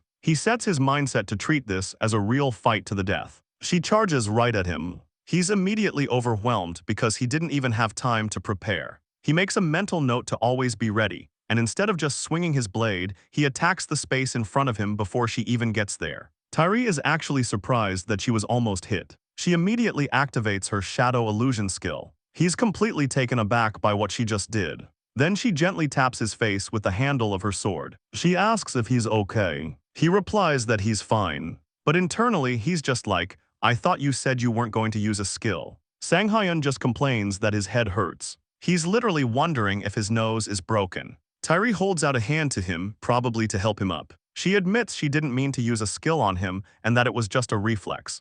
Then she asks if he's okay. He takes her hand and tells her he'll be fine. He then thanks her for actually taking him seriously. She replies that it was her pleasure. But then she says that next time, it would be great if they could have a serious conversation. And he just agrees to it any time. While they're having this little moment, Miso is just staring at their clasped hands. She then pulls Terry's arm and says it's time to start the raid. And she tells her to write a full report on everything that just happened. Tairi says goodbye and wishes them luck on the raid. And Miso just tells her to get home safely. Sang Hyun, whether he likes it or not, has just lost for the first time since he regressed. He knows that if Terry had gone all out from the start, he wouldn't have stood a chance. And even though their meeting was a total surprise, it's given him a new goal to surpass. Terry then stops, glances back, and smiles at him. Sang Hyun just feels like she's silently telling him he can try as much as he wants. Later that day, they're all gathered at Chunhui Station's unidentified gate, number 727. Miso suggests they all do a brief introduction. A timid lady and a tall man just say hello. Sang Hyun introduces himself and says it's a pleasure to be in the presence of such great players. The man replies that they came here to see the Wonder Boy who's been all over the news. He introduces himself as Park Tae-suk. He's a mage who specializes in the Ignite skill, and he's a level 120 A-rank player. Sang Hyun asks if Ignite is just pyromancy. He replies that it's the same type of magic as Yangqial's, but he then shows off his blue fire and tells them that since he spent most of his time just conjuring flames, his are much stronger. He adds that he's only at the blue flame stage and still has a long way to go. Sang Hyun just tells him he's already amazing. He's thinking about how he made the right decision to just focus on one thing. The reason he beat Yangqial so easily was because that idiot invested his time in a bunch of different fields instead of mastering one. Then Miso introduces the woman. She's Kang Jo-hee, a space wielder. Basically, a mage who specializes in teleportation and portals. She's super timid and shy, and she's a level 10 A-rank player. Since Tae-suk showed off his powers, she decides to do the same. But they all try to stop her, and they completely fail. As a result, a massive gust of wind just blows everywhere. Miso immediately starts scolding her. Sang Hyun is wondering what that wind was, because it was totally different from what a space wielder should be able to do. A portal then opens right in front of him, and Jo-hee just closes it after that. She then bows to him and tells him it was nice to meet him. Sang Hyun just holds out his hand to her. After meeting the team, he realizes he was right to trust Miso. She's put together the perfect team composition. There's him, the close-range swordsman, Miso for long-range, Tae-suk for extra firepower, and Jo-hee as their escape plan. Besides the fact that they have no healer, it's basically a perfect team. And the most important part is that their chemistry is amazing. He can tell this isn't their first time working together. He knows things like that are super important when it comes to survival. He's actually experienced that before too. A bittersweet look crosses his face as he remembers his old team. This makes Miso ask if he's okay. She asks if he got injured while fighting her sister. He just replies that he's fine and was just thinking about something else. He decides to just put his worries aside for now. He suggests they just enter the gate, thinking he should just focus on the present instead of the past. They arrive on the other side of the gate, in a place called Frost Hell. It's just a big, snowy wasteland. He thanks Tae-suk because if it wasn't for his buff, they'd all be human popsicles right now. Tae-suk used Blessing of Flames, which increased their resistance to the cold. Miso says that the weather wasn't like this the last time they were here. Then she notices that Sang Hyun has another weapon besides his longsword. She asks why he didn't use it last time. He just replies that he got it recently because he had a feeling he might need it. This makes Miso ask if he's skilled with a bunch of different weapons, since most swordsmen just focus on one. He just replies that he's put some effort into it. But on the inside, he's having a hard time coming up with a good excuse. It's just one of the disadvantages of having a super rare skill. Then Miso calls out to Jo-hee, telling her to initiate Plan C because of a Cyclops. And Jo-hee just agrees. The Cyclops lets out a loud, angry growl. Then it smashes the ground with a huge attack. Miso and Sang Hyun then appear behind it. They just teleported through a portal that Jo-hee made. Miso is just waiting for Sang Hyun to reply, and he just tells her to watch his back. And of course, the Cyclops immediately notices them. Sang Hyun is actually surprised that it moved at all. It then lets out a loud, dramatic noise. Miso just yells for Tae-suk, and he just replies, "I'm on it."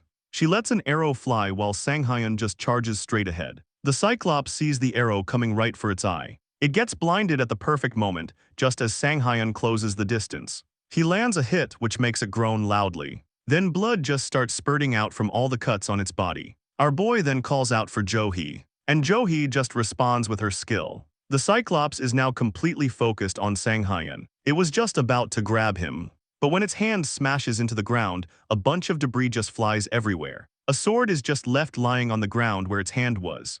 The Cyclops actually smiles, thinking it just flattened Sang Hyun. But to its absolute surprise, Sang Hyun is now standing right behind it. The Cyclops is just completely and utterly confused. Then Jo-hee and Tae-suk attack again. And Demon Bash Level 2 has been activated. Sang Hyun just grins like a maniac. Then he just casually cuts off its head. Jo-hee and Tae-suk are just left completely dumbfounded by this. Sang Hyun then lands safely on the ground, and they immediately ask him what in the world he just did. They thought there was no way a single strike would be enough to kill it. Sang Hyun just apologizes, and they just tell him he doesn't need to apologize. It's just that they were, a little surprised. Miso just points out that she already warned them about him, and that she had the exact same reaction. She also says she's sure this won't be the last time he surprises them. She's certain that he hasn't even shown them everything he can do yet. He just lets out a nervous little laugh. But on the inside, he's totally feeling the pressure. And the way she said that just makes him want to show off even more. But putting that aside, even though it's their first raid together, he can tell their teamwork is actually pretty good. He's wondering if this is just the difference in skill that experienced players have. And he's feeling pretty good about it. Just then more Cyclops arrive, so it's time for round 2. And eventually, they just kill all of them. T-Sock's eyes are literally sparkling as he tells Sang-hyun how amazing he is. He's even claiming that he's the best swordsman he's ever worked with. Sang-hyun just thanks him. And Miso is happy too. She thanks Sang-hyun for making T-Sock happy. Apparently, T-Sock rarely gets a chance to use his fire magic to its full potential. So he was super happy that he finally got to go all out, all thanks to him. He realizes that this must be a common problem for mages. If they don't have a dependable swordsman to tank for them, they're just stuck on support duty. But the look of pure adoration on T-Sock's face is a little too much for him. Miso then asks him what that skill he used before was. She tells him he just always manages to surprise her. Earlier, there was a loud explosion in the forest. They're just finishing off the Cyclops one by one. But then Miso notices something. An armored demon ogre is just charging right at them. T-Sock asks what they should do. She suggests they just focus all their firepower on it. First, they need to get as far away from it as possible. But she gets super confused when Sang-hyun just calls for Jo-hee and asks for a portal right in front of the monster. Miso starts to panic, telling him that this monster specializes in defense. But then she sees that he's getting ready for something big. So she just decides to trust him. She tells Jo-hee to do what he said. And she opens the portal. Sang-hyun activates his full charging skill, which lets him charge up a massive amount of energy. The damage and charge distance are all based on how long he charges. But the catch is that he's completely immobile while he's charging. He then shoots through the portal at full speed. The monster is completely surprised when he just pops out in front of it. It was just about to growl, but our boy had already sliced it clean in half. When the others saw him, their jaws just dropped. They just can't believe that what they're seeing is real. Miso says she's never seen a movement skill with that much power before. He just replies that since he has a team he can trust, he just decided to use it aggressively. Then Jo-hee tells them all to shut up. She tells them that they've arrived at their destination. They're all lying low on the ground, peeking over a cliff. And the mid-boss, the Cerberus of the Frost Hell, is just sleeping down below. This is a huge relief for them, since they'll have some time to plan their next move. Jo-hee suggests that she'll open a portal in advance, since they have no intel on this thing. And T-Sock suggests that they start by just raining fire down on it. Meanwhile, Sang-hyun is just super pleased that he's finally found his new punching bag. He activates his Age of the Night and Wolves skill. While the moon is out, his health regen is 5 times faster. And whether the moon is out or not, all dog or wolf-like monsters will be permanently stunned when they face him. And if the moon is up, they can't even attack him at all. Talk about a broken skill. Miso just suggests they go with Plan F, whatever that is. They all get confused when Sang-hyun just stands up with a super excited look on his face. They all recognize that face, and it's making them super worried. T-Sock asks if he actually has a plan in mind. He just tells them to stay back and watch the show. They're all asking for an explanation, but he just says he doesn't have time to explain. Apparently, for his Age of the Night and Wolves skill to work, the moon has to be in full view. Even the tiniest cloud would apparently cut the effects in half. Then he just leaves without saying another word. He feels a little bad about it though. The second he lands, Cerberus immediately notices him. Sang-hyun just decided to go rogue, because asking for forgiveness is way faster than asking for permission. All 3 of the Cerberus's heads just start growling at him. Miso tells the others to get ready to provide cover fire. But then Jo-hee notices that something is off. The Cerberus isn't moving at all. Miso watches it for a second and has to agree. This makes her wonder if it's just staying on guard. But she remembers that in their research, it attacked them the second it saw them. The Cerberus just growls again. Then they notice it's starting to move. Jo-hee tells them they need to go help him. But Miso can tell that it doesn't look like it's trying to attack. She actually sees its tail wagging, and it looks like it's ready to obey him. The system then announces that the Cerberus recognizes him as a higher-ranked being. And just like that, it enters a state of total obedience. Even Sang-hyun didn't expect it to be this easy. So he just decides to end things quickly. The system congratulates him on defeating the mid-boss. He has to admit that it felt a little wrong to kill something that was so willing to obey him. Then he gets the C-rank title, Reduction. This new title just cuts his chosen skill's cooldown in half. He immediately uses it on his recovery skill. So recovery's cooldown is now just 30 seconds instead of 60. And with it, he can just undo any and all status ailments that are currently active. Miso then tells him to wait. He asks if there's something wrong. Then suddenly, a bright blue crystal just appears out of thin air. He starts to panic as he realizes he never told them about his unique skill. Since he's always been a solo player, the thought never even crossed his mind. He's so worried that she's going to ask for a cut of the loot. He's literally wishing with all his might that she won't take it. But Miso just tells him that since he defeated it by himself, he can just take the loot. He was about to say what a relief that was, but he catches himself and just thanks her instead. He asks if she's already talked to the others about it. But based on their expressions, there was no need. They're all just looking at him with pure adoration. He just laughs nervously and thanks them. He makes a mental note to try and use his skills without getting caught from now on. Then, to his complete surprise, Miso tells him that they'll just leave so he can do his thing. He's just completely and utterly confused. Miso replies that he always does something whenever he gets an artifact. He asks her if she actually knew about it, and she admits that she's known about it for a long time. It was right after they cleared the quest area. When she was about to leave, she wondered what he was doing all by himself. So she turned around and saw his little secret. He feels completely cornered, since a player's unique skill is basically their lifeline and he's just been exposed. He was about to say something, but Miso just cuts him off, saying he's one of those players with weird rituals. She knows that there are players like that who pop up every once in a while. He's just completely dumbfounded. She tells him not to worry about them and to just enjoy himself. She even says that if she were in his shoes, she'd want to hide a secret like that too. Johee then asks her if Sanghyun really does that.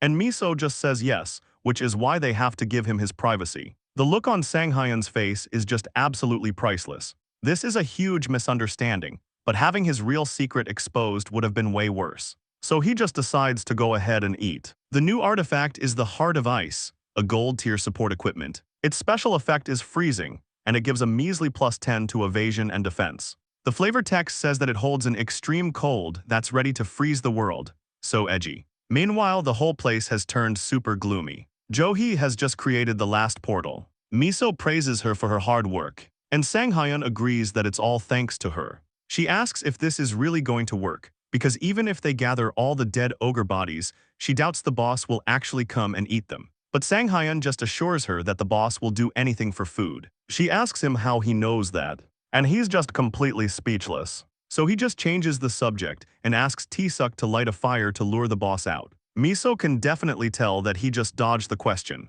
The fire is lit and they're all just waiting and hiding. 20 minutes have passed, so they're expecting it to show up any second now. Then suddenly they hear a monster growling. The boss monster has finally arrived. Everyone immediately gets ready to fight.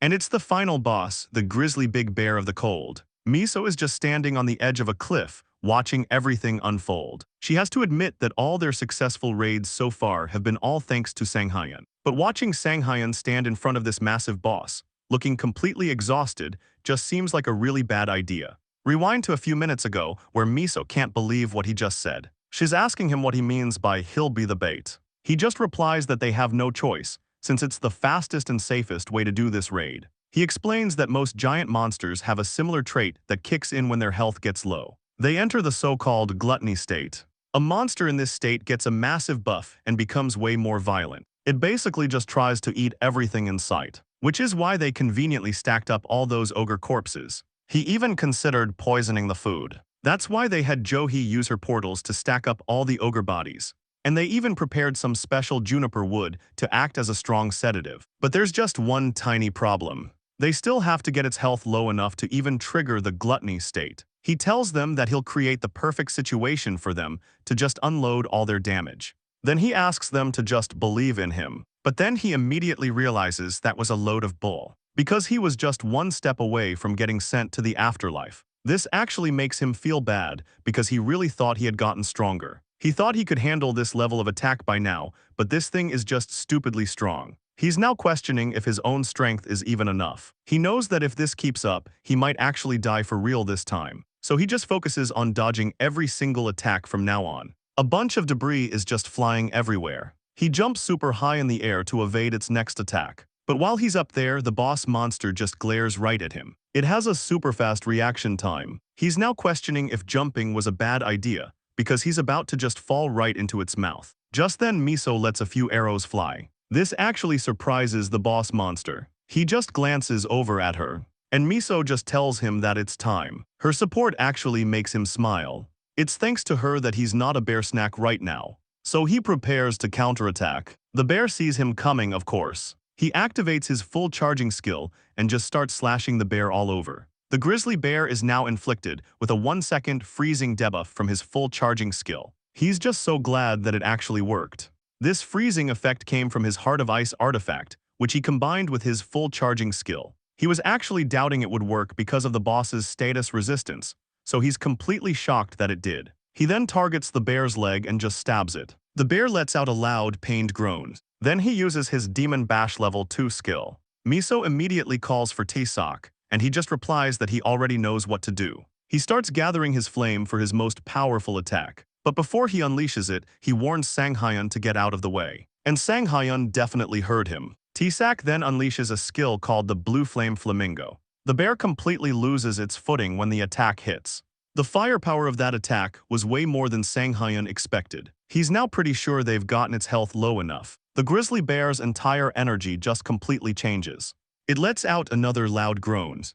And Sanghyun is just so happy that the damage was enough. The grizzly bear has now officially entered the gluttony state just as they planned. Miso just sees the look on his face. The grizzly bear then proceeds to just eat everything in its path. Sanghyun is completely caught off guard. He gets overwhelmed when the bear changes and starts looking super evil. He's trusting Jo-hee to do her part, but he's not sure if he can even hold out that long. Taesak's jaw just drops when he sees the bear. He just comments that it looks like a completely different monster now.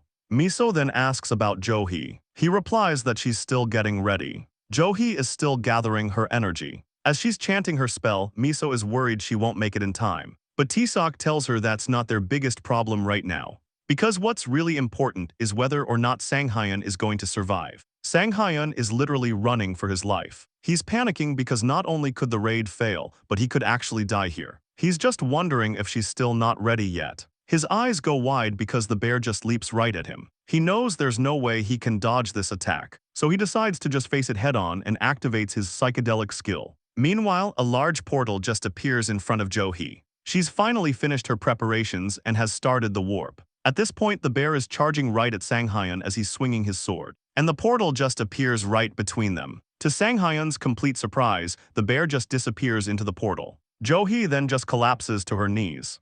Miso and Taesak immediately rush over to help her. She just replies that she's fine and just used a little too much mana. Meanwhile, the look of relief on Sanghyun's face is just priceless. If his attack hadn't connected properly, he might have been eaten alive. The bear is now eating all the corpses, and the system announces that it's in a strong state of sedation. Sanghyun just watches it. He feels fine now because in the end they actually did it. Miso and Taesak are literally crying with relief as they praise her. The bear lets out one final pathetic growl. Taesak, Miso, and Sanghyun are just standing over it, ready to finish the job. They slash it one last time and it finally falls. The system chimes in to announce that they've defeated it. And with that, they have officially cleared the unidentified gate.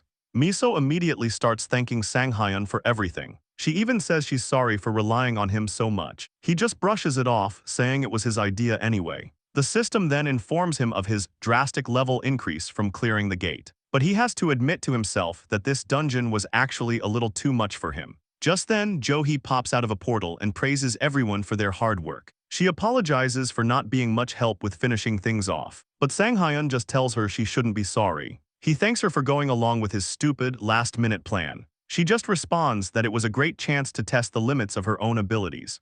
Sanghyun then says he's looking forward to working with them all again. He was genuinely thankful that they all just followed his reckless orders without question. But he also knows that he would have just pushed them to do it anyway if they hadn't agreed. He remembers that in all the gate raids he did in his past life, they always ended in tragedy. Most of the gates with good rewards had a 90% survival rate. And since most teams were made up of experienced players, the survival rate was usually pretty high. He remembers a time when he was badly injured and a colleague had to help him up. But when he looked over, he saw the dead body of another one of his teammates.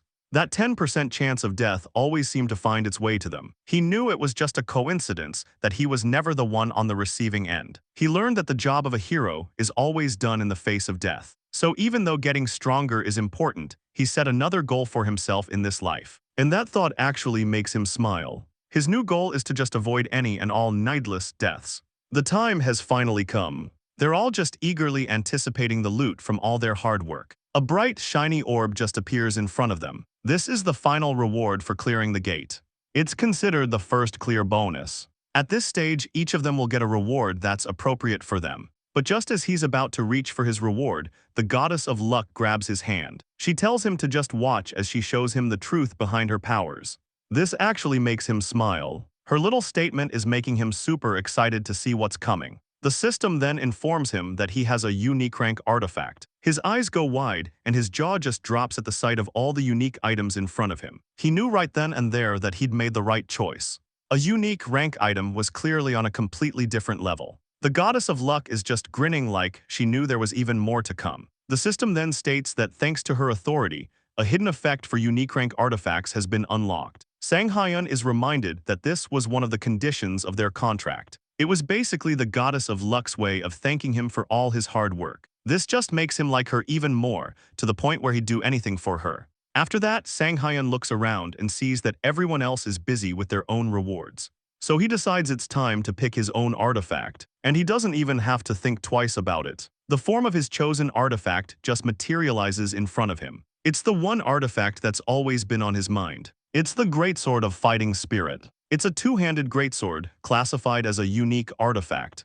Its stats are a massive plus 500 to strength and agility, and plus 50 to something else with a hidden effect called knockback bust. This greatsword supposedly represents the fighting spirit of any great warrior. It's hiding not only great strength, but also the blessings of the wind. Thanks to this blessing, the aura from the blade will give him a 10% increased recovery rate. Just as he expected, it has some completely insane stats to live up to its unique reputation. He grips it tightly and tries to give it a little swing, and he's completely shocked when it just shatters the ground beneath him. The sword is just way too heavy for him. He's questioning what happened to his lighten skill. He checks and sees that it's still passively active with no cooldown. But due to the effects of his Devour Artifacts skill, all his skills have lost their mana cost. And as a penalty, the effects of Lighten have been cut in half. So now, all his equipped artifacts will feel like they weigh 100 kilograms. He reads the description again very carefully. And when he reads the weight, he just can't help but feel annoyed and totally scammed. He had no idea there was a condition like that.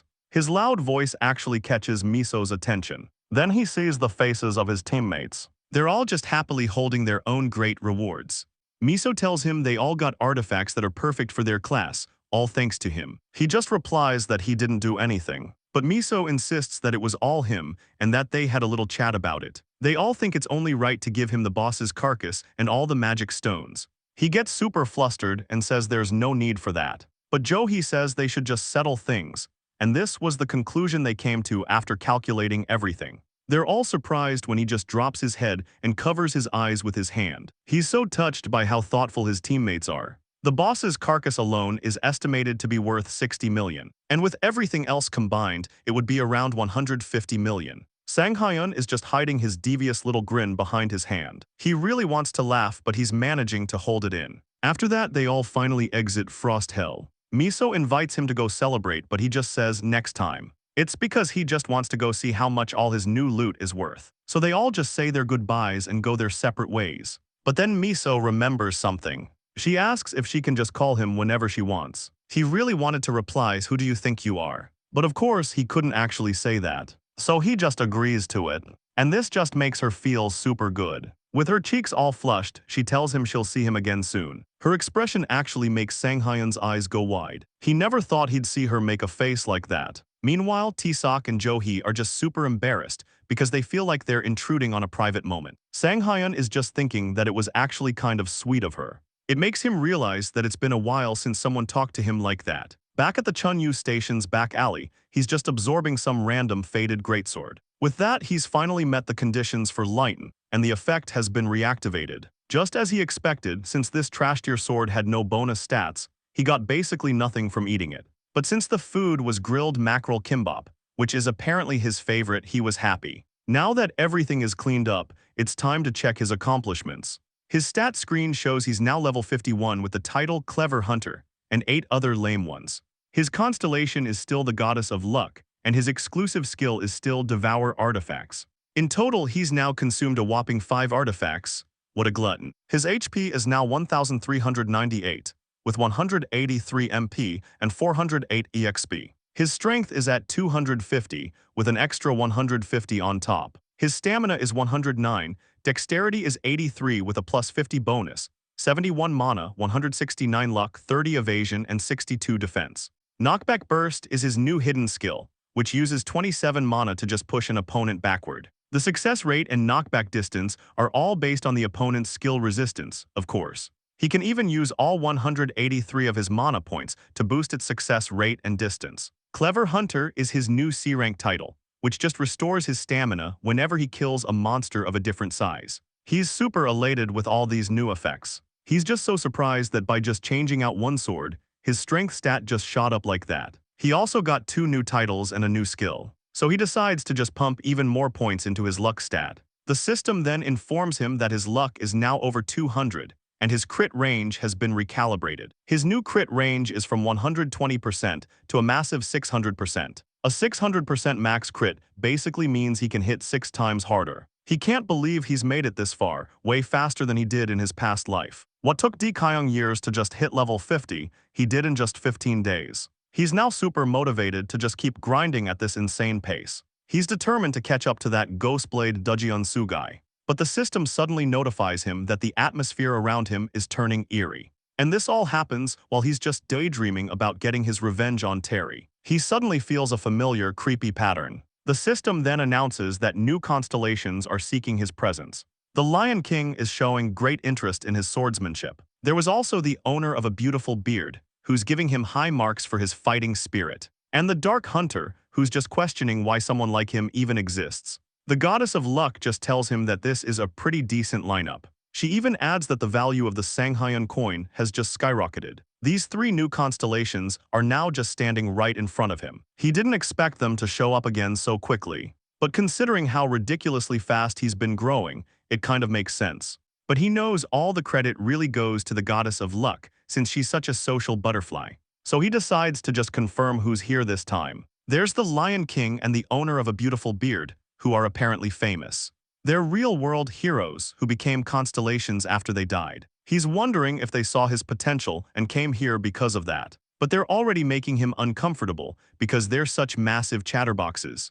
The Lion King is already scolding him for looking around nervously in front of his seniors, while the owner of a beautiful beard is just exploding, saying in his general days, he would have just cut off his head. He just laughs nervously and apologizes. This is exactly why he hates these hero constellations. He can already tell how hard they'll push him if he ever makes a contract with them. But the Dark Hunter is even more dangerous. She's literally the last person he ever wanted to run into. She's a bounty hunter who just checks the Dimension Core for real-time updates. She basically just roams around, hunting down players who have gotten excessive benefits from system errors or have broken the rules.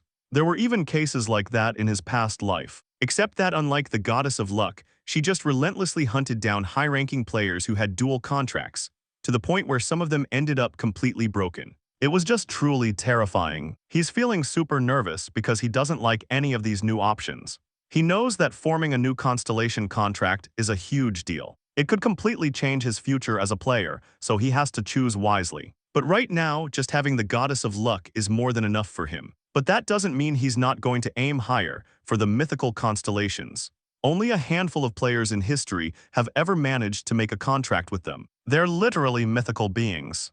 And right now, Sanghyun doesn't have a choice, so even if he doesn't want to gamble, he has to. He just tells all of them that he's not choosing any of them. The Lion King is just completely dumbfounded, saying he's never been treated like this before. The owner of a beautiful beard says he'll consider trying a 3rd time to recruit him, because he thinks of him as his own brother. In Sanghyun's mind, they could come back 3 more times, and his answer would still be the same. Then Sanghyun gets startled. Before the Dark Hunter leaves, she looks back and warns him that one day, she'll uncover all his hidden secrets.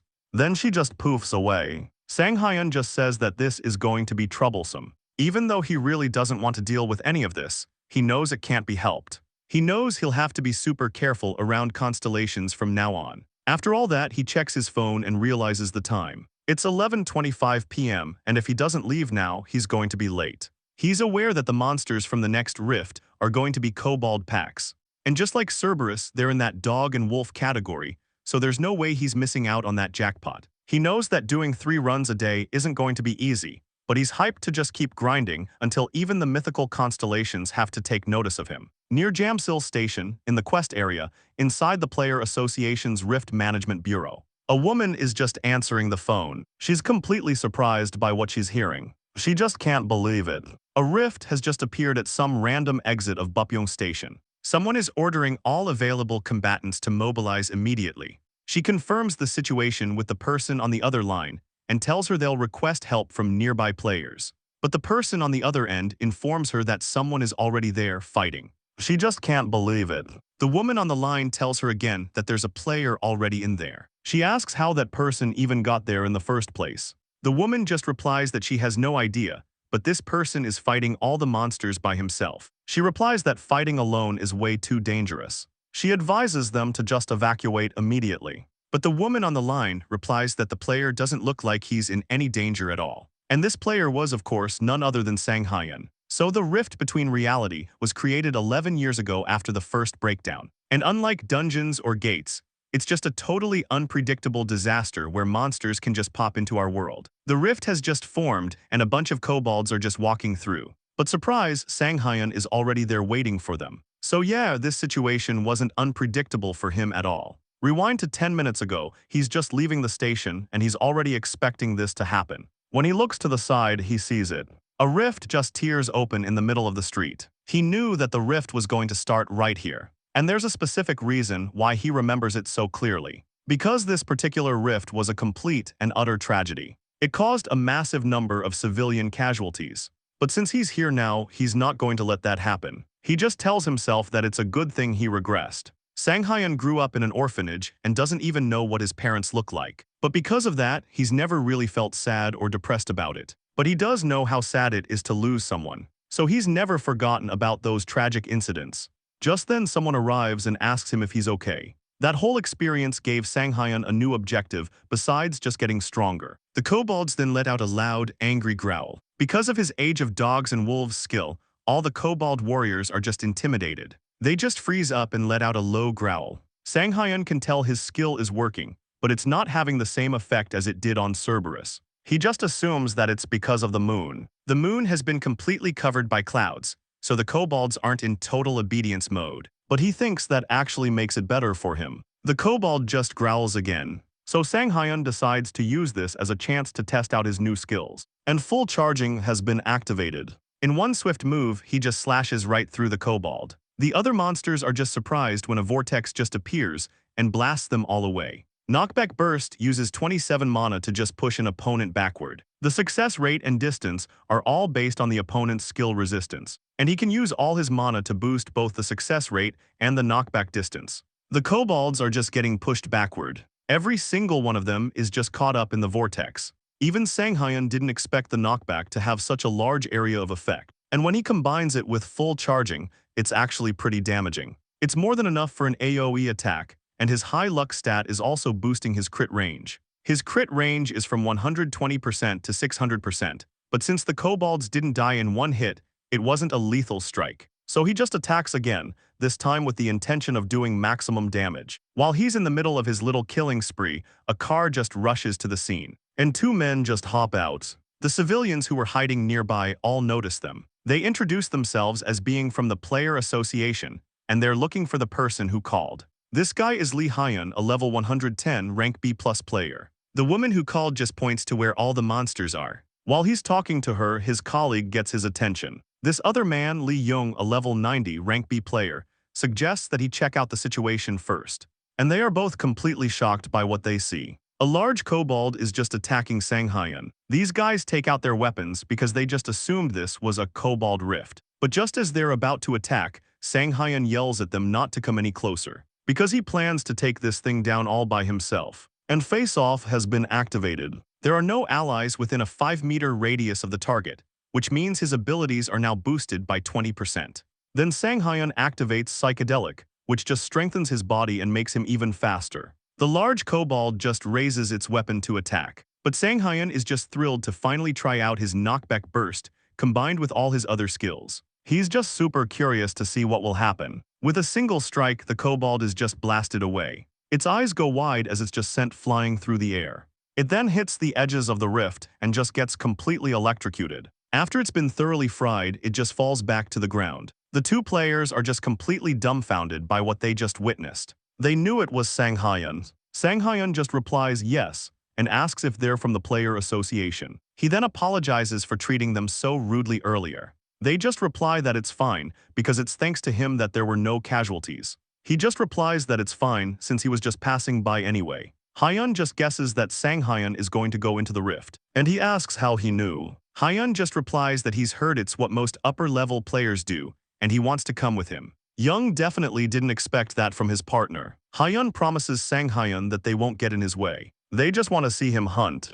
Sanghyun just smiles and tells them to do as they wish. But on the inside, he just finds these newbies adorable. And that just made him sound like a complete old man. So they've finally arrived at the Bapyeong Station Fissure inside midpoint, whatever that means. Sanghyun is just casually slashing through all the monsters in his way. And Jung and Hyun are just completely out of breath, trying to keep up with him. Jung is just complaining about how fast he is. But Hyun tells Jung to just stop focusing on stupid things like his level and just keep running. He asks him if he didn't learn anything from the fights outside, and that Sanghyun is just gifted with some amazing battle sense. So their brilliant plan is to just keep watching and learn from him. But Jung argues that there's something wrong with how much health he still has after all that fighting. He couldn't really answer that, because health has always been his most confident stat. But he has to admit that the last battle was actually a little tough to handle. Rewind to 30 minutes ago, at the entrance of the Bapyeong Station Fissure. They were completely shocked by what they saw. The entire area was just swarming with monsters, all just waiting for them. One of the kobold archers lets out a little growl. So Sanghyun immediately tells them all to get behind him. He totally knew this was going to happen, which is why he conveniently brought a dead body with him to use as a meat shield. The kobolds just start firing their arrows, while Sanghyun and his two new sidekicks are just hiding behind a corpse. Young is completely spooked when an arrow almost hits him. Sanghyun is now starting to think that bringing these two along was a huge mistake. He can't make any progress while he's busy babysitting them. He just bites his lip and tells himself to stop being so weak. He knows he has to force himself through situations like this if he ever wants to be a high ranker. Another arrow is fired, but to everyone's surprise, the kobold archer gets hit with a headshot. All the other kobolds are now distracted by this. So Sanghyun takes this as his chance to attack and tells them they should have kept their eyes on him. In a single strike, he just severs a bunch of heads all at once. He then lands safely on the ground and announces that they've made it to the second floor. But to his surprise, another kobold just attacks and pushes him backward. This totally catches him off guard, so he's just glad he was able to react in time. If he had let his guard down for even a second, he'd be in pieces right now. This new kobold is called a kobold champion. No one would have ever guessed that such a strong monster would be waiting on the second floor. It lets out a low growl, which just alarms Sanghyun because it's already charging at him again. He thinks about stopping it with his knockback burst, but he can't risk it on such an uncertain gamble. So he has to find a way to reduce the damage while also stopping its attack from connecting. His sword just touches its shield. And not only that, but it actually pierces right through it and just severs the kobold champion's head. Even he didn't expect that kind of damage. Not only did it go right through the shield, but it also one-shotted the infamously high defensive kobold champion. He didn't think he had the stats for that yet, so he just chalks it up to the pure strength of his new greatsword of fighting spirit. The other kobolds are just completely confused as the champion's head just rolls on the floor. Realizing how OP his new sword is, he just grins devilishly and sets his sights on the other kobolds. The loud roar of the champion's death gets Jung and Hyun's attention. A little while later, the second floor is just littered with chopped-up bodies. And a new artifact has appeared.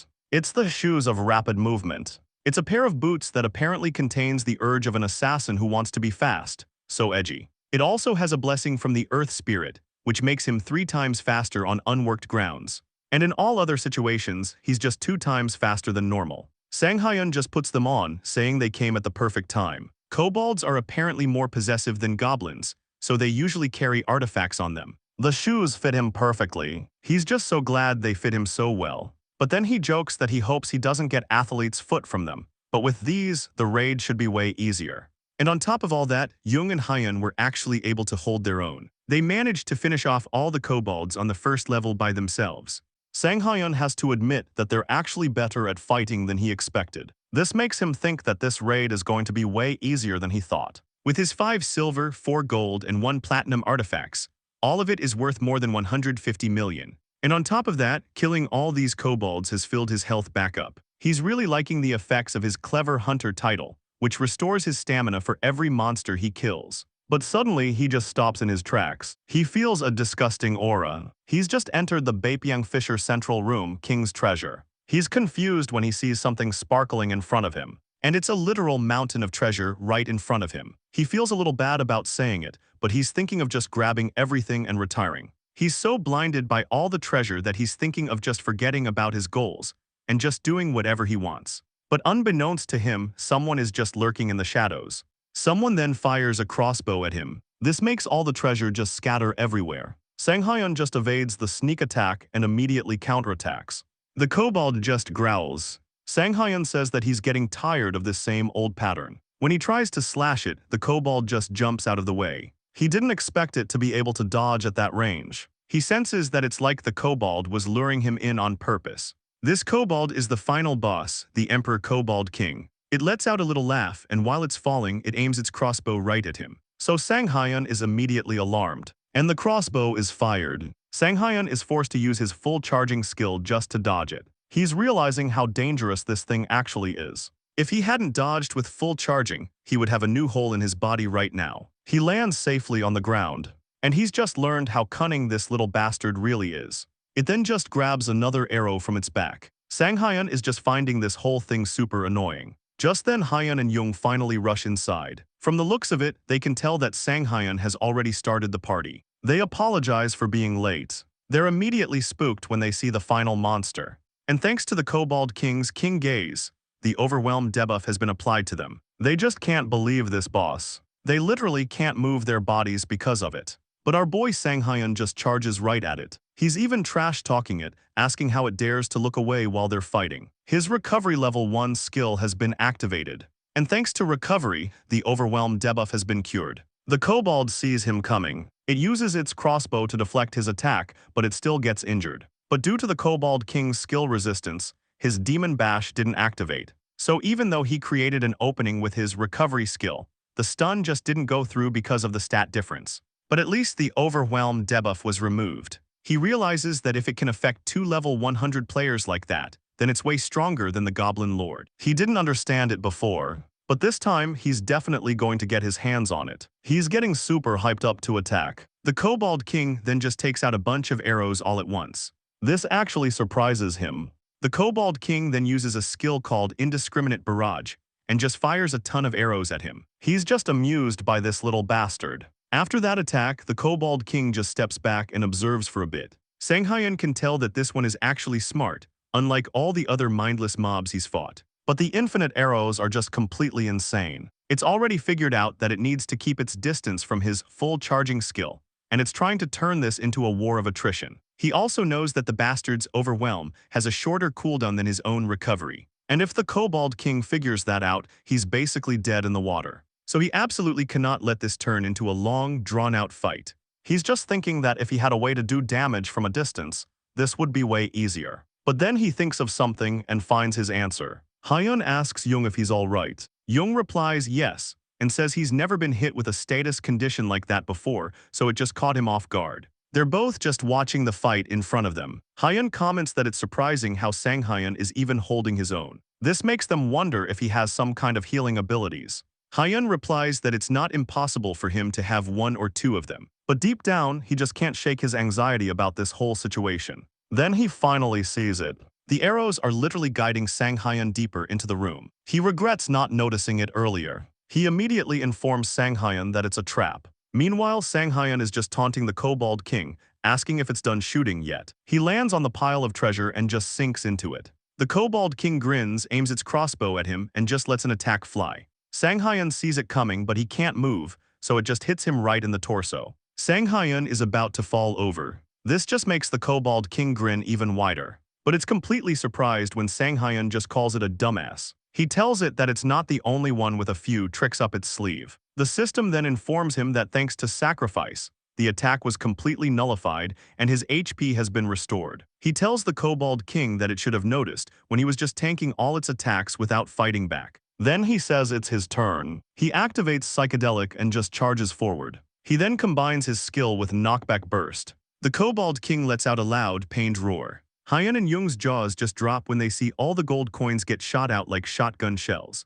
This makes Young wonder what kind of knockback that was. But Hyun just replies that that's not what's important. He's seen a lot of players in his time, but he's never seen a player with a combat sense this high before. The Kobold King is bleeding, but it's somehow still standing. Sang Hyun just casually walks up to it. He calls him a tenacious bastard. This just makes him grin as he gets back into a fighting position. The Kobold King can literally sense its own doom from his next attack. Its sword just breaks into a bunch of pieces. Then Sang Hyun just targets its head next. It lets out one last loud roar before its blood just splatters everywhere. Then the system finally notifies Sang Hyun that he has defeated the Kobold King. And the Kobold King's head just unceremoniously falls to the ground. The system then informs Sang Hyun that he's leveled up tremendously. He's also obtained the C-rank title before the drink goes cold. It's a title made from an old memory by the owner of a beautiful beard. After entering a dungeon, all players will just get an overwhelm immunity status for 2 hours. The owner of a beautiful beard is just bragging that in his prime, he'd kill his enemies before his drink even got cold. Sang Hyun says it's his first time ever seeing a constellation title like this. And finally, he can get his hands on the Overwhelm skill. The loot from the Kobold King is the Talisman of Despair, a platinum artifact that can cause overwhelm. Apparently, the screams of despair of some Kobold tribe are sealed inside it, and any enemies who hear these screams will just lose their will to fight. There's also the Boots of Evasion, a gold artifact that gives him a backstep skill. These boots are apparently specialized for quick evasion. They're better for moving backward, not forward.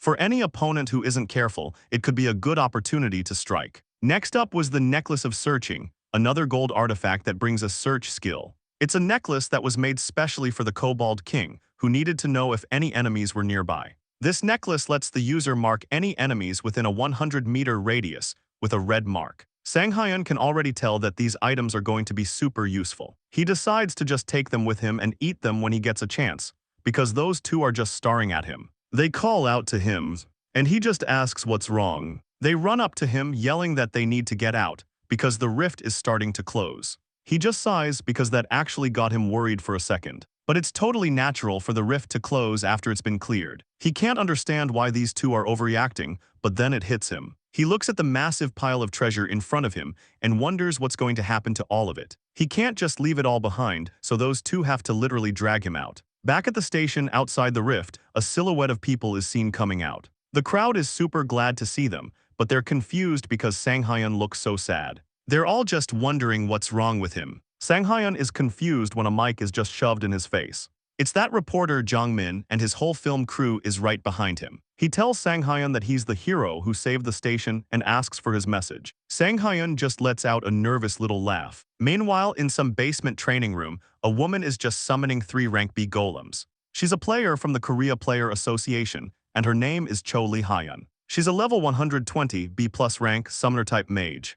And she's having a mock battle with Terry. Terry just watches the golems and then swiftly chops them up, making the rocks just shatter. The golem was completely caught off guard. She was ready to charge again. She grips her dagger and just slashes the remaining golems. Those golems just shatter into a bunch of pieces and fall to the ground. Lee Hyun is just completely surprised. But for Terry, they were just way too slow. She accepts that this is just the limit of a mock battle. She thanks her for everything. She wanted this mock battle so she wouldn't forget the sensation she felt that day. She really wants to fight Sang Hyun again, so she's regretting not asking for his number. She would have gotten it if Miso hadn't interrupted them. Just then, the news catches her attention. It's being reported that a rift appeared, and a nearby player managed to clear it all by himself. And they even managed to interview that player. She's completely surprised by what she sees. It's Sang Hyun, of course. The reporter is just commenting on how amazing it is that he's so humble. Tyri is just pleased because she never thought she'd see him like this again.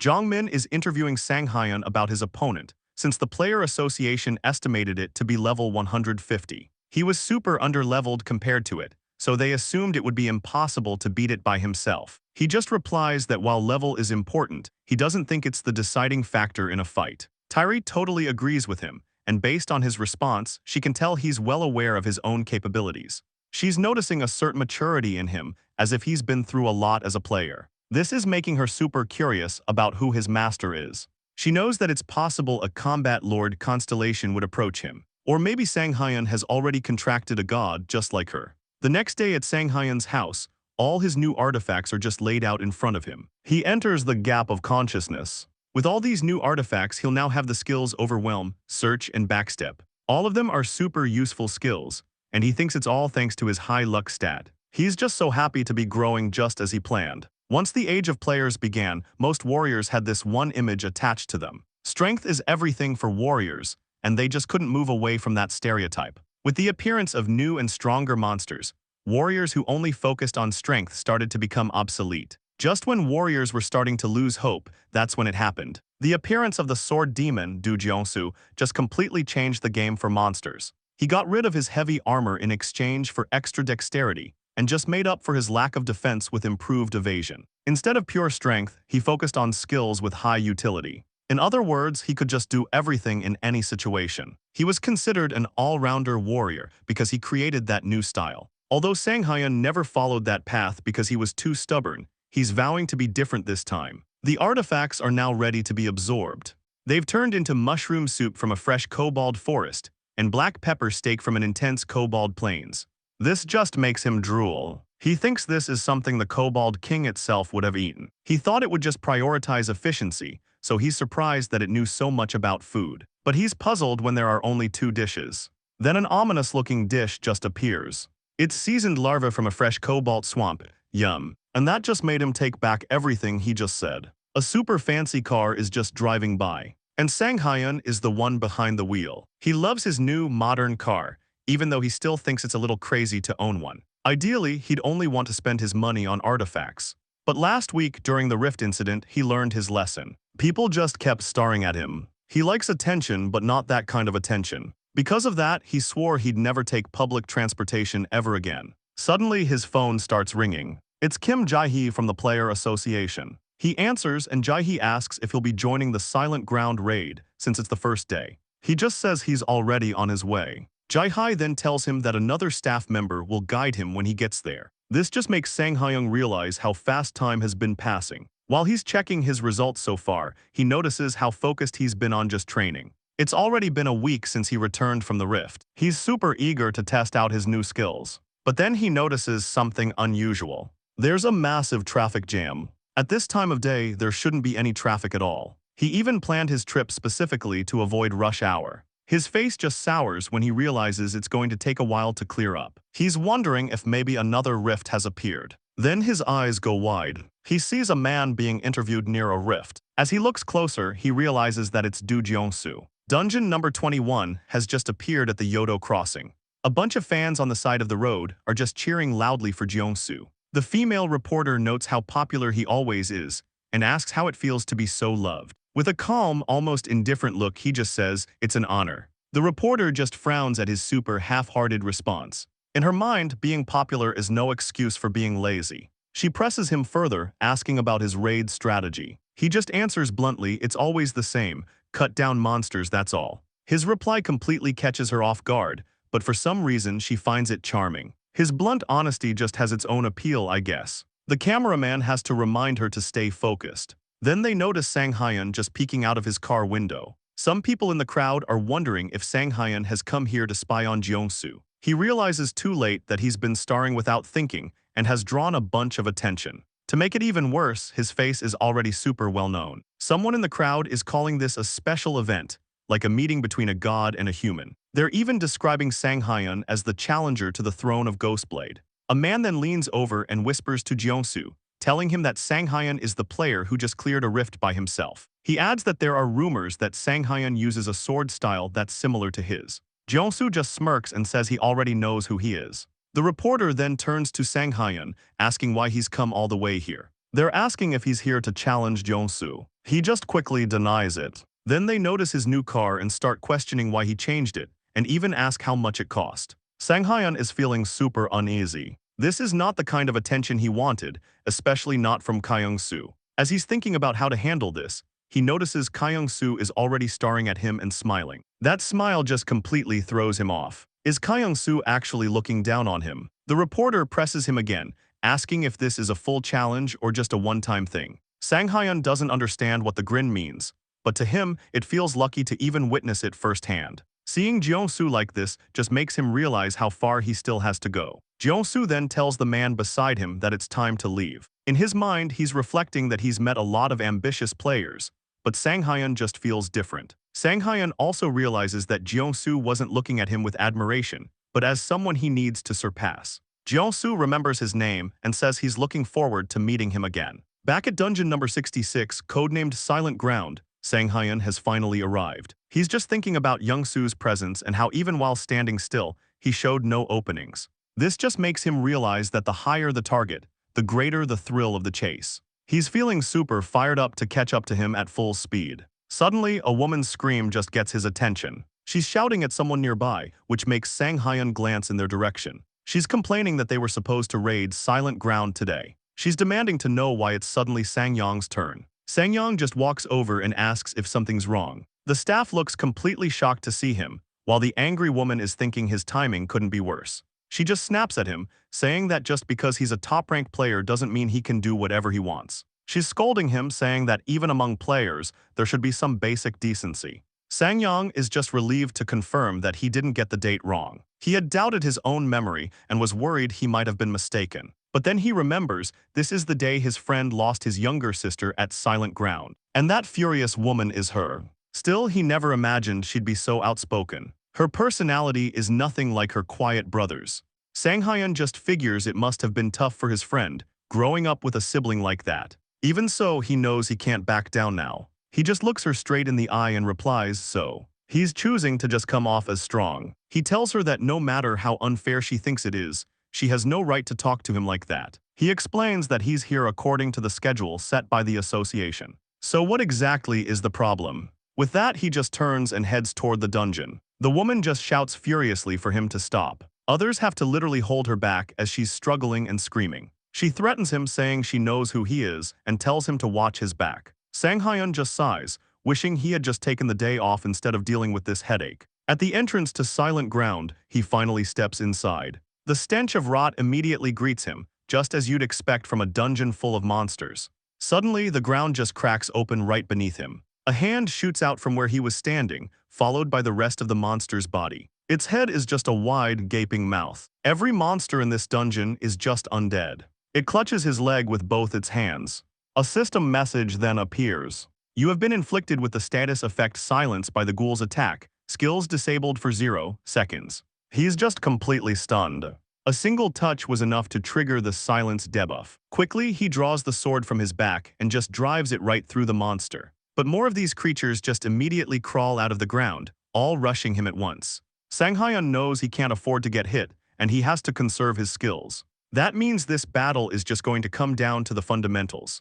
And the fundamentals are exactly what he trusts the most. So we're in the Korea Player Association's Scout Team meeting room, because of course we are. And the next player on the chopping block is introduced. It's our boy Shin Sang-hyun. Someone immediately asks if this is the notorious rookie, who's always being compared to Jeong-soo. Another person has to remind them that just a month ago, Sang-hyun was just a lowly porter before his powers awakened. Then the big guy at the table finally speaks. He says he already knows about Sang-hyun because Lee Jong and Lee Hyun haven't shut up about him. This guy is Ik Hyun, the team leader of Scout Team 4. The dude with glasses sitting next to him confirms the information. He explains that Sang-hyun has recently gotten a lot of public attention. Ik Hyun has to admit that Sang-hyun's growth rate is completely unmatched, but he still doubts if he should be considered truly special. Compared to big names like Miso, Terry, and Kyung-soo, he's just not convinced. The guy with glasses, Shin Min-yi, the deputy team leader, actually agrees with him. He says that while Sang-hyun's solo rift clear deserves some props,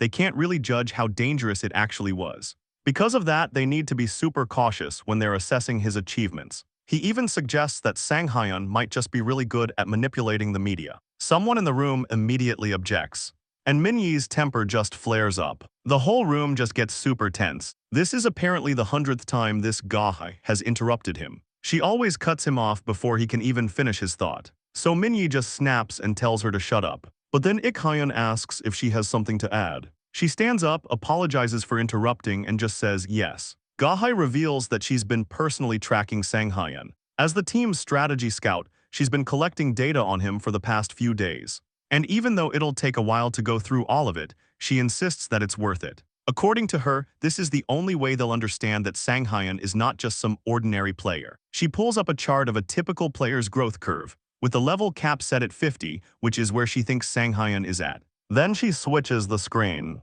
and it's showing Sang-hyun's actual growth data. Normally, a level 50 player's graph is super low, with only 2 projected skills and 0 titles. But Sang-hyun's graph is just completely maxed out. 11 projected skills and 7 projected titles. The other scouts are just completely stunned. They're all just saying it's impossible. Minyi challenges her, asking if she's lost her ability to be objective. He has to remind her not to forget her role as a scout. The others have to admit that the number of skills might be believable, but the number of titles is just insane. At this rate, she's basically saying that Sang-hyun is on par with the sword demon, Do Kyung-soo. But Ga-hee just firmly replies that her conclusion is based on objective data. There's just no denying it. She adds that she's already spoken to all of Sang-hyun's former teammates and asked if he had any unusual traits. One of them, Di Kyung, admitted that 2 things stood out as odd. Ga-hee tells him to just focus on Sang-hyun's skills, battle sense, and his presence in a fight. Di Kyung replies that Sang-hyun's skills were just extraordinary. He'd never seen anyone use a stun skill like that before. But he admits that if that was all he had, it wouldn't be enough to call him truly special. He says the real reason he's so special is his natural combat sense. Ga-hye then asks for their opinions on his combat instincts. Jo-hee and Tae-suk both just passionately say that his basic training is on a whole other level. Ga-hye presses them further, asking if they just mean he's impressive for a player of his rank. But Jo-hee just shakes her head. If that were the case, she says, they wouldn't even be having this conversation. Tae-suk totally agrees. Even though it's hard to put into words, he explains that Sang-hyun just stands out because of how well-trained he seems. To him, it's like Sang-hyun fights like a seasoned veteran with years of real battlefield experience. Ga-hye asks him to explain in more detail. Tae-suk says it feels like Sang-hyun just already knows what's going to happen. His ability to predict his opponent's next move is just uncanny. Meanwhile, back in the dungeon, Sang-hyun is locked in a battle with a bunch of undead. Back in the meeting, Tae-suk admits that most players, no matter how good they are, always have small weaknesses. Ga-hye just nods in agreement. Unless someone has years of experience, openings are just bound to show up. But Tae-suk insists that Sang-hyun is different. His body just seems to move on its own, reacting instinctively before his mind can even process it. At that exact moment, Sang-hyun is just flawlessly dodging the snapping jaws of an undead. Ga-hye sums up Tae-suk's explanation. Sang-hyun just has an incredibly sharp sense for combat. Tae-suk confirms it, saying it's the perfect description. No matter what situation he's in, Sang-hyun always has a solution ready. Right then, Sang-hyun closes the distance to an undead and just cuts it down with a skillful strike. Back in the meeting room, Ga-hee concludes that what sets Sang-hyun apart is an instinct that's close to foresight. She adds that his battle sense is on par with most A+ ranked players. If they factor that ability into their analysis, she argues, Sang-hyun has the qualifications to be considered an S-rank player. Meanwhile, in the dungeon, Sang-hyun just lets out a heavy sigh. He's muttering in frustration. There are just way too many damn monsters. Back in the meeting room, Minyi is still in disbelief. He presses Ga-hye, asking if she even understands what it means to be considered S-rank. And Ga-hye just calmly replies that she does. Minyi then pushes her even further. Is she really suggesting that Sang-hyun somehow predicted the rifts would open just to earn some titles? He scoffs and sarcastically adds that she might as well claim he's gone back in time and regressed. And that actually catches her attention. She admits that it's an interesting theory, which just makes Minyi even angrier. Ik-hyun finally tells them both to just be quiet. He acknowledges Ga-hee's point that Sang-hyun is not just an ordinary player. He then assigns her to just continue watching him closely. Minyi tries to object, but Ik-hyun just makes it clear that Ga-hee will be handling this alone. Ga-hee just happily agrees, saying she can do her best. Meanwhile, inside the dungeon, Sang-hyun looks completely sickened by the stench. He already hated the smell of monster blood, but the foul odor of ghouls is just on another level. To make things even worse, they just appear out of nowhere and don't even drop any artifacts. But then he remembers something, a certain skill. His eyes just glow as he smirks, muttering that he should have used it from the start. It was his detection spell. By activating his Eyes of Detection, he can just mark all the monsters within a 100-meter radius with a max range of 500 meters. And any that leave the zone will just stay marked. He casts it and is completely shocked to find that there are still so many monsters left. He really thought he had already cleared most of them. For a second, he actually considers just skipping some of them.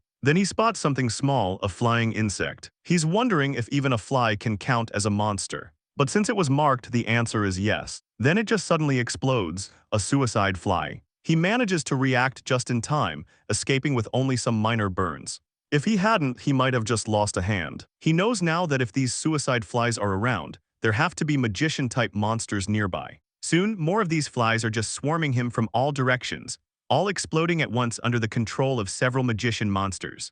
They're just skeletal figures all cloaked in robes. Back at the meeting, Minyi turns to Gahai again. He tells her that he understands she thinks highly of Sang-yoon, but he's pressing her for details. Besides his battle sense, does she have any data on his skills or titles? Because from his perspective, her analysis is suggesting that Sang-hyun has some unusual way of obtaining them. He asks if he's wrong, and Gahi admits that he's not. She explains that she's already considered that possibility herself. It's her own theory, but if there's even a small chance that her theory is correct. Inside the dungeon, Sang-hyun emerges from another blast, completely unharmed. A glowing shield is surrounding him, his defensive sword skill. By channeling his blade, he can form a barrier that just blocks any incoming attacks. But it has its limits. He can only move backward while it's active. It drains 2 mana every second. And if the barrier is broken, he'll have to activate it all over again. Still, Sang-hyun just grins, because now it's his turn to counterattack. Meanwhile, Gahai finishes her thought.